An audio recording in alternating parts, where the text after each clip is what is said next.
ಗೊತ್ತಾ ಮಾಡ್ತೀನಿ ಮಾಡಿ ಆಗಿರಿ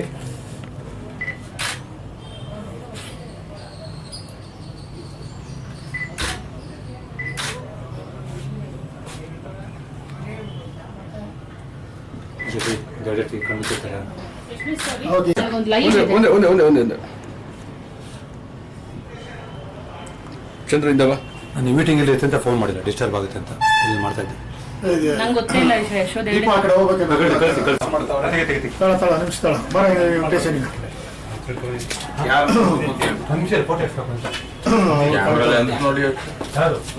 ಎಲ್ಲ ನೋಡ್ತಾರೆ, ಶಿಫ್ಟ್ ಮಾಡಿದ್ರು. ನಿಮಿಷ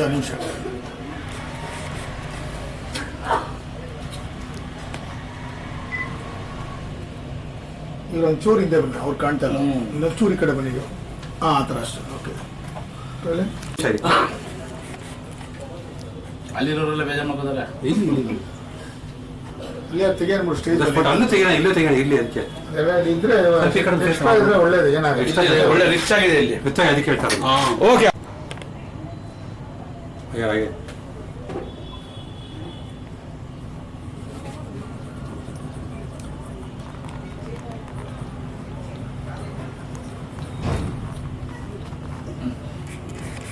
ನಿಮ್ಗೆ ವಿಡಿಯೋ ಇವರೇ ಕಳಿಸ್ತಾರೆ.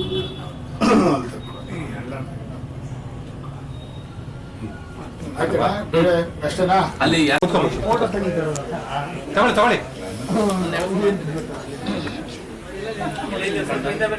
ಬರ್ತೀನಿ ಮನೋ ಸ್ವಲ್ಪ ಒಂದೇ ಒಂದು ನಿಮಿಷ ಯಾರು ಊಟ ಆಗಿದೆ ತಡ್ಕೊಂಡು ಹೋಗ್ಬಿಟ್ಟು ಬನ್ನಿ. ಯಾರು ಊಟ ತಡ್ಕೊಂಡು ಹೋಗ್ಬಿಟ್ಟು ಬನ್ನಿ ದಯವಿಟ್ಟು ಪ್ಲೀಸ್. ಎಲ್ಲರೂ ಆಯ್ತಾ ಊಟ? ತಾವು ತೊಡಗಿಸ್ಕೊಂಡಿರ್ತಾರೆ.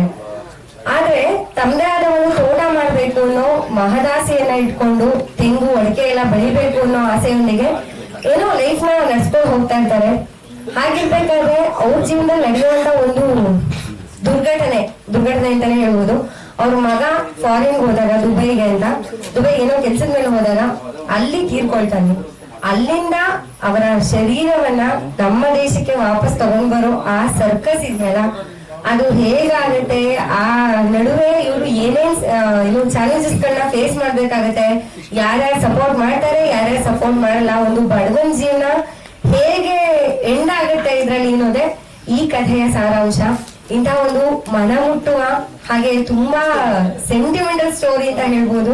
ಪ್ಲಸ್ ನಮ್ಮ ಅಧಿಕಾರಿಗಳು ಹೇಗಿರ್ತಾರೆ, ಏನಾದ್ರು ಒಂದು ಮಾಡಕ್ಕೆ ಹೋದಾಗ ಬಡವರಿಗೆ ಕೂಡ ಸಪೋರ್ಟ್ ಮಾಡ್ತಾರ, ಲಂಚ ಇಸ್ಕೊಳ್ಳದೆ ಸಪೋರ್ಟ್ ಮಾಡ್ತಾರ, ಇದೆಲ್ಲ ಅಂಶಗಳು ಈ ಕಥೆಯಲ್ಲಿ ಬರ್ತಾ ಹೋಗುತ್ತೆ.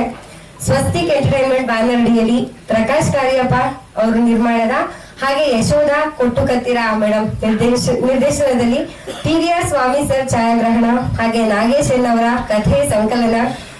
ಈ ಚಿತ್ರಕ್ಕೆ ಬರಹಗಾರರವರೇ ಆಗಿದ್ದಾರೆ. ಹಾಗೆ ಹರೀಶ್ ಅವರು ಚಿತ್ರಕಥೆಗೆ ಸಹಾಯಕರಾಗಿ ಕೆಲಸ ಮಾಡಿದ್ದಾರೆ. ಹಾಗೆ ಸುರೇಶ್ ಸರ್ ಅವರ ಮ್ಯೂಸಿಕ್ ಇದೆ. ಹಾಗೆ ತಾರಾಗಣದಲ್ಲಿ ಕಾಂತಾರ ಖ್ಯಾತಿಯ ಪ್ರಭಾಕರ್ ಬಿ ಕುಂದ್ರ, ನೀವೆಲ್ಲ ನೋಡಿರ್ತೀರಾ ಅವರನ್ನ. ಒಂದು ಏನು ಹೇಳ್ತಾರೆ ಅದಕ್ಕೆ, ಒಂದು ಬೀಡಿನ ಯಾವಾಗ್ಲೂ ಇಟ್ಕೊಂಡು ಗಾಂಜಾ ಅಂತ ಹೇಳ್ಬೋದು, ಅದನ್ನ ಇಟ್ಕೊಂಡು ನಮ್ಮ ಹೀರೋ ಫುಲ್ ಸಪೋರ್ಟ್ ಮಾಡ್ತಾ ಇರ್ತಾರೆ ಆ ಸಿನಿಮಾದಲ್ಲಿ. ಹಾಗೆ ವನಿತಾ ರಾಜೇಶ್, ವೆಂಕಟೇಶ್ ಪ್ರಸಾದ್, ಖುಷಿ ಕಾವೇರಮ್ಮ, ಗುರು ತೇಜಸ್ ಇವರು ಮುಖ್ಯ ಪಾತ್ರಧಾರಿಯಾಗಿ ಇದರಲ್ಲಿ ನಟಿಸಿದ್ದಾರೆ. ಹಾಗೆ ನಮಗೆ ಸಿಕ್ಕಿರುವ ಲೋಟಸ್ ನಮಗೂ ಸಿಕ್ಕಿದೆ, ಸ್ವಲ್ಪ ಎಲ್ಲ ಶೇರ್ ಮಾಡ್ತಾ ಇದ್ದೀವಿ.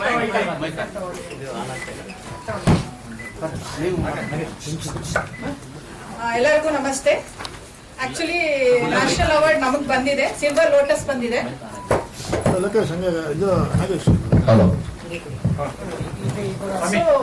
National award 71st national award Kandilu movie ಬಂದಿದ್ದು.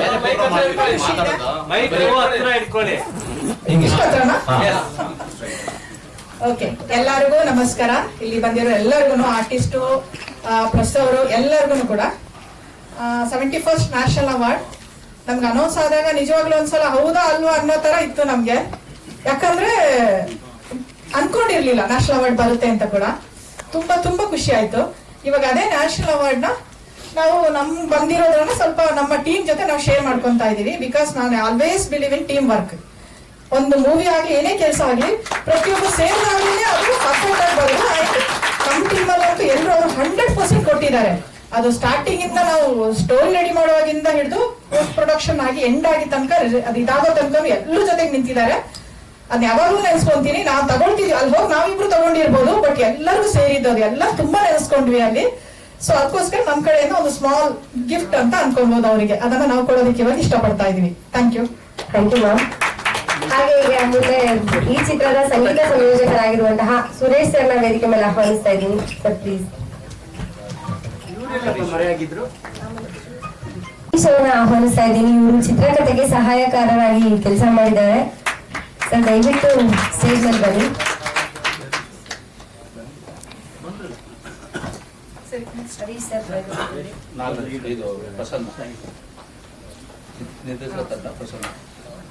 ಈ ಚಿತ್ರದ ಡೈರೆಕ್ಷನ್ ಡಿಪಾರ್ಟ್ಮೆಂಟ್ ಅಲ್ಲಿ ಕೆಲಸ ಮಾಡಿರುವಂತಹ ಪ್ರಸನ್ನ ಅವರು ದಯವಿಟ್ಟು ವೇದಿಕೆ ಮೇಲೆ ಬರಬೇಕು. ನಾಗರಾಜ್ ದಿಗ್ಗಿ ಹಾಗೆ ಇತಿಹಾಸ್ ಶಂಕರ್ ದಯವಿಟ್ಟು ವೇದಿಕೆ ಮೇಲೆ ಬನ್ನಿ.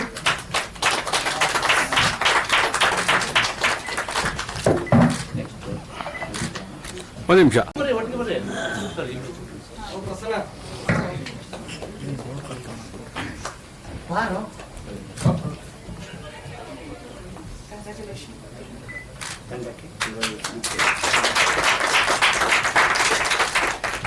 ಮುಂದೆ ಪ್ರವೀಣ್ ಅವರು ಧ್ವನಿಗ್ರಹಣಕ್ಕೆ ನೆರವಾಗಿದ್ದಾರೆ. ಜೊತೆಲಿ ಇಬ್ಬರು ಕರೀರಿ. ಮುಂದೆ ಕಲೆ ವಿಭಾಗದಲ್ಲಿ ಕೆಲಸ ಚೇತನ್ ಅವ್ರನ್ನ ವೇದಿಕೆ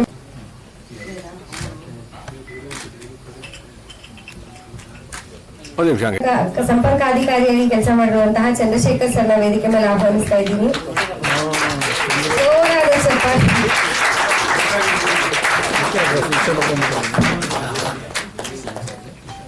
ಗ್ರೇಟ್ ಮ್ಯಾನ್. ನಮ್ಮ ಜೊತೆ ಫುಲ್ ಟೈಮ್ 15 ದಿವಸ ಇದ್ರು.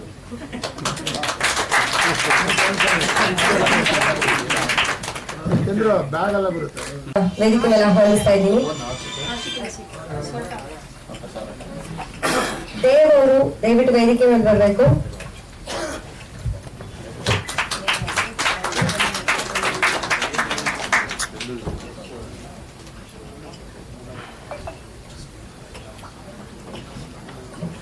ಇವರು ಚಿತ್ರದ ಪ್ರಚಾರ ಕಲೆಯನ್ನ ಡಿಸೈನ್ ಮಾಡಿದ್ದಾರೆ.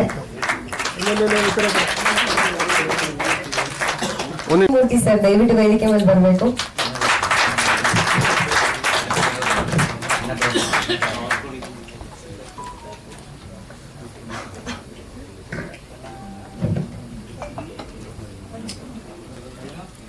ಉಪಚಾರ ಕ್ಯಾರಿ ಸರ್.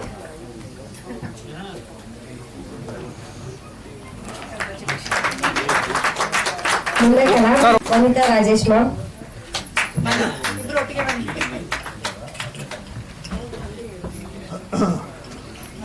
ಹಲೋ ನಂಗೆ ಕೊಡಿ ಮೇಡಮ್. ನಂಗೆ ಯಾವ ತರ ನೆಕ್ಸ್ಟ್ ಗುರು ತೇಜಸ್ ಎಲ್ ಶೇಟ್ ಸರ್. ಒಂದು ಖುಷಿ ಕಾವೇರಮ್ಮ.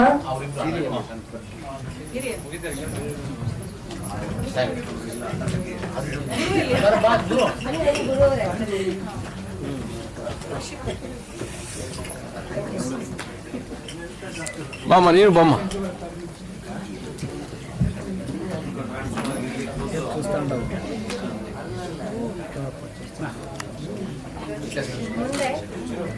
ಮುಂದೆ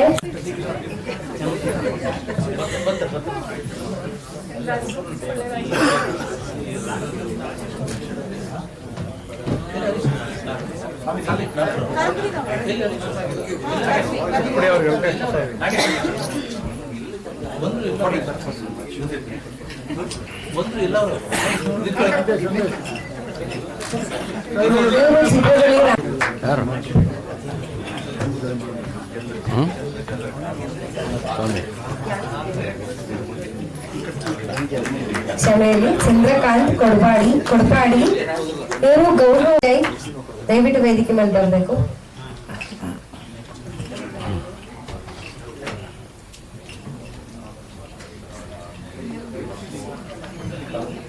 ಆಡುಗೋಡಿ ಶ್ರೀನಿವಾಸ್ ಅವರು ದಯವಿಟ್ಟು ವೇದಿಕೆ ಮೇಲೆ ಬರಬೇಕು.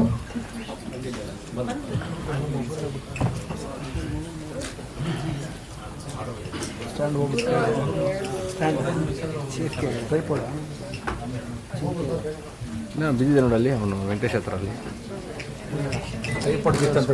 ಅಲ್ಲ ಸರ್, ಶ್ರೀನಿವಾಸ್ ಆಡುಗೋಡಿ.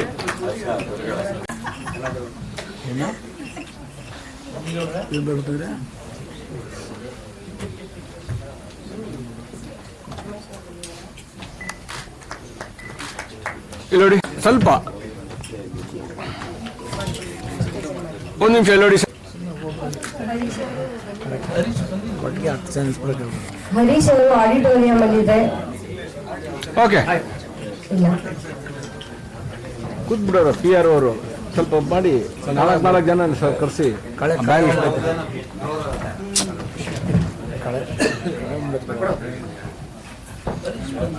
ಅವ್ನಿಗೆ ಅವಾರ್ಡ್ ಬಂದು ಕೂತ್ಕೊಂಡ್ಬಿಡ.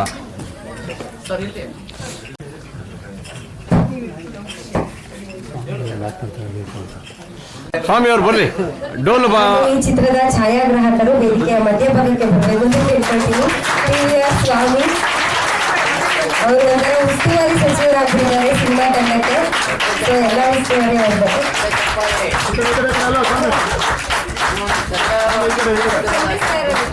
ಒಂದು ನಿಮಿಷ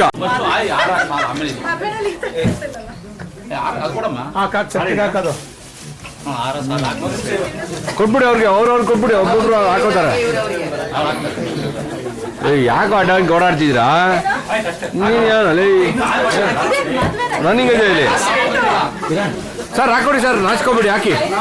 ಅವ್ರಿಗೆ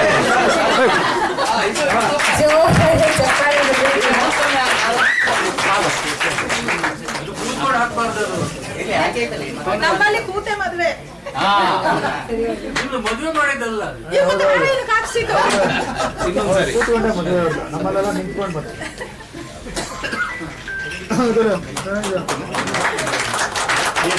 ಅಲ್ಲ ಸ್ವಾಮಿ, ಸೆಂಟ್ರ್ ಬನ್ನಿ ಹಿಂದೆ. ಹಾಂ ಸರ್, ಒಬ್ರು ಈ ಕಡೆ ಬನ್ನಿ, ಒಬ್ರು ಈ ಕಡೆ ಬನ್ನಿ. ಮದುವೆ ನಿಜವಾದ ಅರ್ಥ ಏನು ಅನ್ನೋದು ನನಗೂ ಕೂಡ ಚೆನ್ನಾಗಿ ಗೊತ್ತಾಗ್ತಾ ಇದೆ ಇವತ್ತು. ಒಬ್ಬರಿಗೆ ಗಂಡನ ಹೆಂಡತಿ ಗಂಡ ಸಪೋರ್ಟ್ ಮಾಡ್ಕೊಂಡು ಮೇಡಮ್ ಇಲ್ಲಿ ನೋಡಿ. ಹಾಗೆ ಹಲೋ, ದಯವಿಟ್ಟು ಯಾರಾದ್ರೂ ಟೆಕ್ನಿಷಿಯನ್ ಆರ್ಟಿಸ್ಟ್ ಮಿಸ್ ಆಗಿದ್ರೆ ಕರೀಲಿಲ್ಲ ಅಂದ್ರೆ ದಯವಿಟ್ಟು ಯಾರಾದ್ರೂ ಇದ್ರೆ ಹೇಳಿ. ಬಂದು ತಗೊಂಡೋಗಿ 7-8 years ಆಯ್ತು ಮೂವಿ ಲೈನ್ ಅಲ್ಲಿ. ಕೊಡೋ ಮೂವಿ ಫಸ್ಟ್ ಸ್ಟಾರ್ಟ್ ಮಾಡಿದ್ದು, ಪ್ರೊಡಕ್ಷನ್ ಫಸ್ಟ್ ಸ್ಟಾರ್ಟ್ ಮಾಡಿದ್ದು ಸ್ವಸ್ತಿಕ್ ಎಂಟರ್ಟೈನ್ಮೆಂಟ್ ಅಂತ ನನ್ನ ಬ್ಯಾನರು. ಕೊಡೋ ಮೂವಿ ಒಂದು 3-4 ಕೊಡೋ ಮೂವಿ ಮಾಡಿದ್ಮೇಲೆ ಕನ್ನಡದಲ್ಲಿ ಡೈರೆಕ್ಷನ್ಗೆ ಬಂದಿದ್ದು. ಫಸ್ಟ್ ಡೈರೆಕ್ಷನ್ ರಂಗಪ್ರವೇಶ ಅಂತ ಸುಮನಗರ್ಕರ್ ಮ್ಯಾಮ್ ಅದ್ರಲ್ಲಿ ಮೇನ್ ರೋಲ್ ಮಾಡಿದ್ರು. ಫಸ್ಟ್ ಡೈರೆಕ್ಷನ್ ಅದೇನೆ. ಸೆಕೆಂಡ್ ಕಂದೀಲು, ಸೆಕೆಂಡ್ ಮೂವಿಗೆ ನ್ಯಾಷನಲ್ ಅವಾರ್ಡ್ ಬಂದಿದೆ. ಬಟ್ 7-8 years ತುಂಬಾನೇ ಕಲ್ತಿದ್ದೀನಿ, ಸ್ಟ್ರಗಲು ಇದೆ. ಯಾಕಂದ್ರೆ ಫಸ್ಟ್ ಎಲ್ರಿಗೂ ಇರುತ್ತೆ, ಮೊದಲೇ ಎಷ್ಟೋ ಜನಕ್ಕೆ ಡೆಬ್ಯೂನಲ್ಲೇ ಬಂದಿರುತ್ತೆ. ನ್ಯಾಷನಲ್ ಅವಾರ್ಡ್ ಆಗ್ಲಿ ಒಳ್ಳೊಳ್ಳೆ ಅಚೀವ್ಮೆಂಟ್ ಡೆಬ್ಯೂನಲ್ಲೇ ಬರುತ್ತೆ. ತುಂಬಾನೇ ಟ್ರೈ ಮಾಡ್ಬೇಕು. ನಾವು ಅವಾಗಿಂದನೂ ಒಂದು ಹೊಸ ಪ್ರಾಜೆಕ್ಟ್ ಮಾಡ್ಬೇಕಾದ್ರೆ ಅವಾರ್ಡು ಅಥವಾ ಫಿಲ್ಮ್ ಸೆಲೆಕ್ಷನ್ ಅಂತ ಹೋಗಲ್ಲ, ಒಂದು ಒಳ್ಳೆ ಪ್ರಾಜೆಕ್ಟ್ ಮಾಡ್ಬೇಕು ಅಂತಾನೆ ಸ್ಟಾರ್ಟ್ ಮಾಡಿದ್ದು. ಇವಾಗ್ಲೂ ಕೂಡ ಅಷ್ಟೇ, ಒಂದು ಮೂವಿ ಮಾಡ್ಬೇಕಾದ್ರೆ ಚೆನ್ನಾಗಿ ಮಾಡೋಣ, ಒಳ್ಳೆ ಮೂವಿ ಮಾಡೋಣ ಅಂತಾನೆ ನಾವು ಮಾಡ್ತೀವಿ. ರಿಸಲ್ಟ್ ಆಮೇಲೆ, ಅದು ಫಸ್ಟ್ ನಮ್ಗೆ ಯಾವ್ದು ಏನು ಗೊತ್ತಾಗೋದಿಲ್ಲ. ಎಲ್ಲ ಟೀಮ್ ವರ್ಕ್ ಅಲ್ಲಿ ಬಿಲೀವ್ ಮಾಡೋಳು ನಾನು. ಅಂಡ್ ಮೂವಿ ಇಂಡಸ್ಟ್ರಿಗೆ ಹೇಗ್ ಬಂದೆ ಅಂತ ಎಲ್ರದ್ದು ಕ್ವಶನ್ ಇರುತ್ತೆ, ಅಥವಾ ನೀವು ಆಮೇಲೆ ಕ್ವಶನ್ ಮಾಡ್ತೀರಾ ಅಥವಾ ನಾನೇ ಇವಾಗ ಎಲ್ಲ ಆನ್ಸರ್ ಮಾಡ್ಬೇಕು ನಂಗೆ ಗೊತ್ತಿಲ್ಲ ಯಾವ ತರ ಅಂತ. ಆಕ್ಚುಲಿ ಪ್ರಕಾಶ್ ಕಾರ್ಯಪ್ಪ ನಮ್ಮ ಹಸ್ಬೆಂಡ್ ಅವರು ಫಸ್ಟ್ ಇದ್ದಿದ್ದು ಮೂವಿ ಅಂದ್ರೆ ಸೀರಿಯಲ್ಸ್ ಅಲ್ಲಿ 80 ರಘು ಅಂಡರ್ ಅವರ ಇದ್ರಲ್ಲಿ ವರ್ಕ್ ಮಾಡಿದ್ದಾರೆ. ಸೊ ಅವಾಗ ನಾನು ಅವ್ರ ಜೊತೆ ಶೂಟಿಂಗ್ ಅದು ನೋಡಕ್ ಹೋಗ್ತಾ ಇದ್ದೆ ಅಷ್ಟೇ. ಅವರೇ ನಂಗೆ ನನ್ನ ಪ್ರೊಡಕ್ಷನ್ಗೂ ಅವರೇನೆ ನನ್ನನ್ನ ಪ್ರೊಡಕ್ಷನ್ ಮಾಡು ಅಂತ ಇದ್ ಮಾಡಿದ್ದು. ಅವರೇ ನಾನ್ ಮಾಡಿದ ಮೂವಿಗಳಿಗೆ ಅವ್ರು ಡೈರೆಕ್ಷನ್ ಮಾಡಿದ್ದಾರೆ ಪ್ರೊಡಕ್ಷನ್ ಅಲ್ಲಿ. ಅವ್ರ ಜೊತೆ ನಾನು ಶೂಟಿಂಗ್ ಟೈಮಲ್ಲೆಲ್ಲ ಹೋಗ್ತಿದ್ದೆ, ಹೇಗ್ ನಡೆಯುತ್ತೆ ಈ ತರದೆಲ್ಲ ತಿಳ್ಕೊಂತಾ ಇದ್ದೆ. ಡೈರೆಕ್ಷನ್ ಬಗ್ಗೆ ಆತರ ಏನು ಐಡಿಯಾ ಇರ್ಲಿಲ್ಲ, ಬರ್ಬೇಕು ಲೈನಿಗೆ ಆ ತರದೇನು ಇರ್ಲಿಲ್ಲ. ಅದು ನೋಟ್ ಮಾಡ್ತಿದ್ವಿ, ತುಂಬಾ ಡಿಸ್ಕಷನ್ ನಡೀತಾ ಇತ್ತು ಮನೆಯಲ್ಲಿ. ನಾನ್ ಮೂವಿ ಡೈರೆಕ್ಷನ್ ಇಲ್ಲ ಅಂದ್ರೂ ತುಂಬಾ ಅವ್ರು ಮಾಡೋ ಡೈರೆಕ್ಷನ್ ಬಗ್ಗೆ, ಅವ್ರ ಸ್ಟೋರಿ ಬಗ್ಗೆ, ಯಾವುದೇ ಮೂವಿ ಇದ್ರು ನಾವು ತುಂಬಾ ಓಪನ್ ಆಗಿ ಡಿಸ್ಕಷನ್ ಮಾಡ್ತೀವಿ. ಒಂದ್ ವಿಷಯ ಏನಂದ್ರೆ, ನಾನು ಇರೋದು ಮಡಿಕೇರಿ ಆದ್ರೂ ವರ್ಕಿಂಗ್ ಬೆಂಗಳೂರು ವಿಧಾನಪುರ ವರ್ಕ್ ಮಾಡ್ತಾ ಇದ್ದೀನಿ. 20 years ಇಂದ ಒಂದೇ ಕಂಪ್ನಿ, ಅಕೌಂಟ್ಸ್ ಮ್ಯಾನೇಜರ್, ಆಡಿಟಿಂಗ್ ಮಾಡ್ತೀನಿ. ನಾವು ಜರ್ನಿ ಇರುತ್ತೆ, 1 week ಬೆಂಗಳೂರಲ್ಲಿ ಇರ್ತೀನಿ, ಬಾಕಿ ಕೂರ್ಗ್ ಹೋಗೋ ಬರುವಾಗೆಲ್ಲ ನಮ್ದು ಏನ್ 5-6 hour ಜರ್ನಿನಲ್ಲಿ ಮೂವಿ ಬಗ್ಗೆ ಡಿಸ್ಕಷನ್ಸ್ ಇರುತ್ತೆ. ಯಾವ ಮೂವಿ ಹೇಗಾಯ್ತು ಏನಾಯ್ತು, ಒಳ್ಳೊಳ್ಳೆ ಮೂವಿ ಬಗ್ಗೆ ಡಿಸ್ಕಷನ್ ಇರುತ್ತೆ, ನಮ್ದೇನ ಸ್ಟೋರಿ ಇದೆ ಅದ್ರ ಬಗ್ಗೆ ಡಿಸ್ಕಷನ್ ಇರುತ್ತೆ, ಈ ತರ ನಡೀತಾ ಇರುತ್ತೆ. ಇವರ ಒಂದು ಸಪೋರ್ಟ್ ಇಂದಾನೆ ನಾನು ಇವತ್ತು ಇಂಡಸ್ಟ್ರಿಗೆ ಬಂದು ಈ ಲೆವೆಲ್ ನಿಂತಿರೋದು ಕೂಡ. ಆಮೇಲೆ ಪ್ರೊಡಕ್ಷನ್ ಆದ್ಮೇಲೆ ಡೈರೆಕ್ಷನ್ ಕೂಡ ಅಷ್ಟೇ. ನನಗೆ ಡೈರೆಕ್ಷನ್ ಅಂದ್ರೆ ನಮ್ಗೆ ಗೊತ್ತು ಅದು ತುಂಬಾ ರೆಸ್ಪಾನ್ಸಿಬಿಲಿಟಿ ಜಾಬ್ ಅಂತ, ಹಾಗಾಗ್ಬಿಟ್ಟು ಸ್ವಲ್ಪ ಹೆದರಿದ್ದು ಕೂಡ ಇದೆ. ಬಟ್ ರಂಗಪ್ರವೇಶ ಟೈಮ್ ಅಲ್ಲಿ ಅವರು ನಂಗೆ ಹೇಳಿದ್ರು ನೀನು ಮಾಡು ಅಂತ ಹೇಳಿ. ಸೊ ಸರಿ ಅಂತ ಹೇಳಿ ಸ್ಟಾರ್ಟ್ ಏನೋ ಮಾಡಿದೆ. ಬಟ್ ಯಾವಾಗ ಸುಮನ್ ನಗರ್ಕರ್ ಮ್ಯಾಮ್ ಎಲ್ಲ ಇದಾರೆ ಅಂತ ಅಂದಾಗ MT ಕೌಶಿಕ್ ಸರ್ ಅವರೆಲ್ಲ ಇದ್ರು, ಒಂಥರ ಭಯ ಆಗಿದ್ದಂತೂ ನಿಜಾನೇ.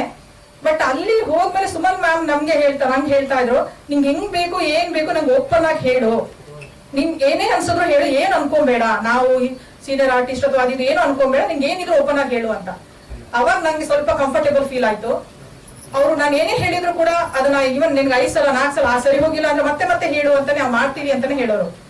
ಸೊ ಫೀಲ್ ಆಗಿದ್ ನಂಗೆ ಅವರಿಂದ ಕೂಡ. ಮತ್ತೆ ಟೀಮ್ ಕೂಡ ತುಂಬಾ ಒಳ್ಳೆ ಕಂಫರ್ಟ್ ಫೀಲ್ ಕೊಟ್ಟಿದ್ ನಂಗೆ. ಮೂವಿ ಮುಗ್ದಾಗ ಅವರು ನಮ್ಗೊಂದು ಮಾತು ಹೇಳಿದ್ರು, ಇದೇ ನಿಲ್ಲಿಸ್ಬಿಡ್ಬೇಡ, ಇದು ಫಸ್ಟ್ ನಿಜಾನೇ ನಿಂದು, ಬಟ್ ಇದ್ರಲ್ಲಿ ನಿಲ್ಲಿಸ್ಬೇಡ ನೀನು, ನಿಂಗೆ ತುಂಬಾ ಇಂಟ್ರೆಸ್ಟ್ ಇದೆ, ಒಂಥರ ಕ್ರಿಯೇಟಿವಿಟಿ ಇದೆ ನಿನ್ನಲ್ಲಿ, ಮುಂದೆ ಮಾಡ್ಕೊಂಡು ಹೋಗು, ನಿಲ್ಲಿಸ್ಬೇಡ ಅಂತ ಒಂದು ಮಾತು ಹೇಳಿದ್ರು ಲಾಸ್ಟ್ ಎಂಟಲ್ ಅವರು. ಈಗ ಅವ್ರು ನೆನೆಸ್ಕೊಂತೀನಿ ನಾನು, ಅವ್ರ ಮಾತು ನನಗೆ ಒಂಥರ ಮೋಟಿವೇಶನ್ ತರ ಅನ್ಸಿದ್ದು ನಿಜಾನೇ. ಇಲ್ಲ ನಾನು ನಿಲ್ಲಿಸ್ಬಾರ್ದು, ಮುಂದೆ ಮಾಡ್ಬೇಕು ಅಂತ ಕೂಡ. ಬಿಕಾಸ್ ಬಿಸಿ ಲೈಫ್ ಇದೆ ನಂದು, ಮನೆ ಮಕ್ಕಳು ಆಫೀಸು, ಇದ್ರ ಮಧ್ಯ ಮೂವಿ ಅಂದಾಗ ನಾಟ್ ಈಸಿ ಇಲ್ಲ, ತುಂಬಾ ಟೈಮ್ ತುಂಬಾ ಬೇಕಾಗುತ್ತೆ, ಜರ್ನಿಗಳು ತುಂಬಾನೇ ಇದೆ. ಇದು ನನ್ನ ಮೂವಿ ಜರ್ನಿ ಆದ್ರೆ. ಇವಾಗ ಕಂದೀಲು ವಿಷಯಕ್ಕೆ ಬಂದ್ರೆ, ಕಂದೀಲು ನಿಜವಾಗ್ಲು ತುಂಬಾ ಖುಷಿಯ ಒಂದು ವಿಚಾರ. ಅದು ಕಂದೀಲು ಕತೆ ಸೆಲೆಕ್ಷನ್ ಆಗಿದ್ದು ನಮ್ ನಾಗೇಶ್ ಸರ್ದು. ನಾಗೇಶ್ ಸರ್ ನಂಗೆ ರಂಗಪ್ರವೇಶ ಸೆಟ್ ಅಲ್ಲಿ ಮೀಟ್ ಆಗಿದ್ ನಾವು. ಅವ್ರದ್ದು ಅನಾಮಿಕ ಅಂತ ಕಥಾ ಸಂಕಲನದಲ್ಲಿ ಹೆಣ ಅಂತ ಒಂದು ಕತೆ ಇತ್ತು, ಅದು ನೋಡಿ ಇಷ್ಟ ಆಯ್ತು. ಆಕ್ಚುಲಿ ಅವ್ರ ಪಾಪ ಅದನ್ನು ಅವರು ಇದ್ ಮಾಡ್ಬೇಕು ಅಂತಾನೆ ಇಟ್ಕೊಂಡಿದ್ದು, ತುಂಬಾ ವರ್ಷದಿಂದ ಅವರು ಟ್ರೈ ಮಾಡ್ತಾ ಇದ್ರು. ಮತ್ತೆ ನಾನ್ ಕೇಳಿದಾಗ ಅವರು ಓಕೆ ಮಾಡೋಣ ಮಾಡಿ ಅಂತ ಕೊಟ್ರು ಕೂಡ. ಆವಾಗಿಂದ ಸ್ಟಾರ್ಟ್ ಆಯ್ತು ನಮ್ಮ ಆಕ್ಚುಲಿ ಜರ್ನಿ. ಅದರಲ್ಲಿ ಕಂದೀಲು ಮೂವಿಗೆ ನೀವು ನಿಯರ್ ಬೈ 1 year ತಗೊಂಡಿದ್ದೀವಿ ನಾವು ಸ್ಕ್ರಿಪ್ಟ್ ರೆಡಿ ಮಾಡಕ್ಕೆ. ಒಂದೇನಾಗುತ್ತೆ ಅಂದ್ರೆ ಅವ್ರ ಕತೆ ಇತ್ತು, ಅದರಲ್ಲಿ ಒಂದು 50% ನಾವು ಅದನ್ನ ಹಂಗೆ ತಗೊಂಡು ಇನ್ನು 50% ಫುಲ್ ಚೇಂಜ್ ಮಾಡಿ ನಾವು ಮೂವಿಗೆ ಹೆಂಗ್ ಬೇಕು ಮೂವಿದ್ ಇದನ್ನ ಮಾಡ್ಕೊಂಡಿದ್ವಿ. 1 ವರ್ಷ ಕೂಡ ನಾನು, ಪ್ರಕಾಶ್, ಸ್ವಾಮಿ, ನಾಗೇಶ್ ಸರ್ 1 ವರ್ಷ ಅದ್ರ ಬಗ್ಗೆ ಡಿಸ್ಕಷನ್ ಮಾಡಿದೀವಿ. ಹಿಂಗ ಅನ್ಕೊಂಡು ನಾನು ಅವಾಗ ಅನ್ಕೊಂಡು ಒಂದು ಮೂವಿಗೆ ಎಷ್ಟೊಂದು ಇದಾಗತ್ತಲ್ವಾ ಅಂತ. ಒಂದು ಕರೆಕ್ಟ್ ಮೂವಿ ಬರಬೇಕು, ಒಂದು ಲೆವೆಲ್ ರೀಚ್ ಆಗ್ಬೇಕು ಅಂದ್ರೆ ಅರ್ಜೆಂಟ್ ಅಥವಾ ಏನೋ ಒಂದು ಹೇಗೋ ಒಂದು ಅಂತ ಮಾಡ್ಲಿಕ್ಕೆ ಆಗೋದೇ ಇಲ್ಲ. ಪ್ರತಿಯೊಂದು ಪರ್ಫೆಕ್ಟ್ ಆಗಿ ನಾವು ಫಸ್ಟ್ ಪ್ಲಾನ್ ಮಾಡ್ಬೇಕಾಗತ್ತೆ. ನನ್ನ ಒಂದು ಸ್ಟೈಲ್ ಏನಂದ್ರೆ 100% ಪೇಪರ್ ವರ್ಕ್ ಆದ್ಮೇಲೆ ನಾನು ಶೂಟಿಂಗ್ ಹೋಗೋದು. ಆ ತರದ್ದು 100% ಅನ್ನಿಸ್ಬೇಕು ಇದೆಲ್ಲ ಓಕೆ ಅಂತ. ಪ್ರತಿಯೊಂದು ಪೇಪರ್ ನಲ್ಲಿ ಬರ್ಬೇಕು, ಡೈಲಾಗ್ಸ್ ಇರ್ಬೋದು, ಅದಕ್ಕಿರೋ ಮೆಟೀರಿಯಲ್ಸ್ ಇರ್ಬೋದು, ಜಾಗ ಎಲ್ಲಾನು.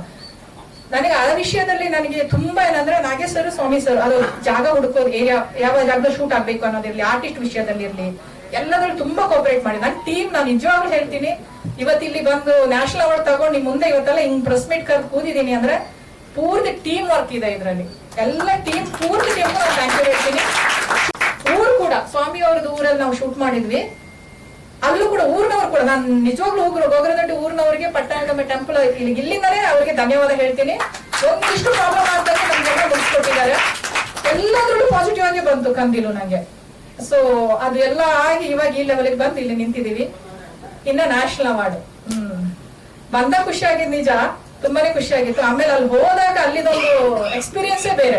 ರಾಷ್ಟ್ರಪತಿಗಳ ಮುಂದೆ ಹೋಗ್ತೀವಿ, ಅಲ್ಲಿದೊಂದು ಯಾವ ತರ ಏನು ಅನ್ನೋದೊಂದು. ಅದು ನ್ಯಾಷನಲ್ ಅವಾರ್ಡ್ ಅಲ್ಲಿ ಹೆಂಗಿರುತ್ತೆ ಅಂದ್ರೆ, ಒಂದಿನ ಮುಂಚೆ ನಮ್ಗೆ ರಿಹರ್ಸಲ್ ಅಂತ ಕರೀತಾರೆ. ಸೇಮ್ ಪ್ರೊಸೀಜರ್ ಅವತ್ತು ಏನೇನ್ ಮಾಡ್ತಾರೋ ಪೂರ್ತಿ ಮಾಡಿಸ್ತಾರೆ ಒಂದಿನ ಮುಂಚೆ. ನಮ್ಗೆ 23rd ಇದ್ದಿದ್ದು, 22nd ಈವ್ನಿಂಗ್ 3 o'clock ಕರ್ಕೊಂಡು ಹೋಗ್ತಾರೆ.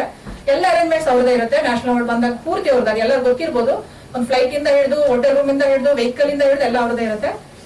ಅವ್ರು ಕರ್ಕೊಂಡು ಹೋಗ್ಬಿಟ್ಟು ನಮ್ ಸೀಟ್ ಆಲ್ರೆಡಿ ರಿಸರ್ವ್ ಆಗಿರುತ್ತೆ, ನಮ್ ನೇಮ್ಗಳೆಲ್ಲ ಬರೆದಿರ್ತಾರೆ, ಅಲ್ಲಿ ಕೂತ್ಬಿಟ್ಟು ಏನೇನ್ ನಡೆಯುತ್ತೆ ಅನ್ನೋದನ್ನ ಪೂರ್ತಿ ರಿಹರ್ಸಲ್ ಮಾಡಿಸ್ತಾರೆ. ಅಂದ್ರೆ ಪ್ರೆಸಿಡೆಂಟ್ ಬಂದಾಗ ಅವ್ರ ಮುಂದೆ ಹಿಂಗ್ ನಿಲ್ಬೇಕು, ಹಿಂಗ್ ಎಷ್ಟು ದೂರದಲ್ಲಿ ನಿಲ್ಬೇಕು, ಯಾವ ತರ ಹೋಗ್ಬೇಕು, ಯಾವ ತರ ಬರ್ಬೇಕು, ಬಂದ್ ಎಲ್ಲಿ ಹಿಂಗೆ ಕೂರ್ಬೇಕು, ಸ್ಟ್ರೈಟ್ ಆಗಿ ಹಿಂಗೆ ಕೂತಿದೀವಿ ಅಂದ್ರೆ ಹಿಂಗೆ ಬಂದ್ ಕೂರಂಗಿರಲ್ಲ, ಒಂದ್ ರೌಂಡ್ ಮಾಡ್ಕೊಂಡ್ ಕೂರ್, ಯಾರು ಮುಂದೆನೂ ದಾಟಂಗಿಲ್ಲ ಅನ್ನೋ ತರ ತುಂಬಾ ಅವ್ರದ್ದು ಒಂದು ಸಿಸ್ಟಮೇಟಿಕ್ ಇದೆ. ತುಂಬಾ ಚೆನ್ನಾಗಿದೆ ಮಾತ್ರ.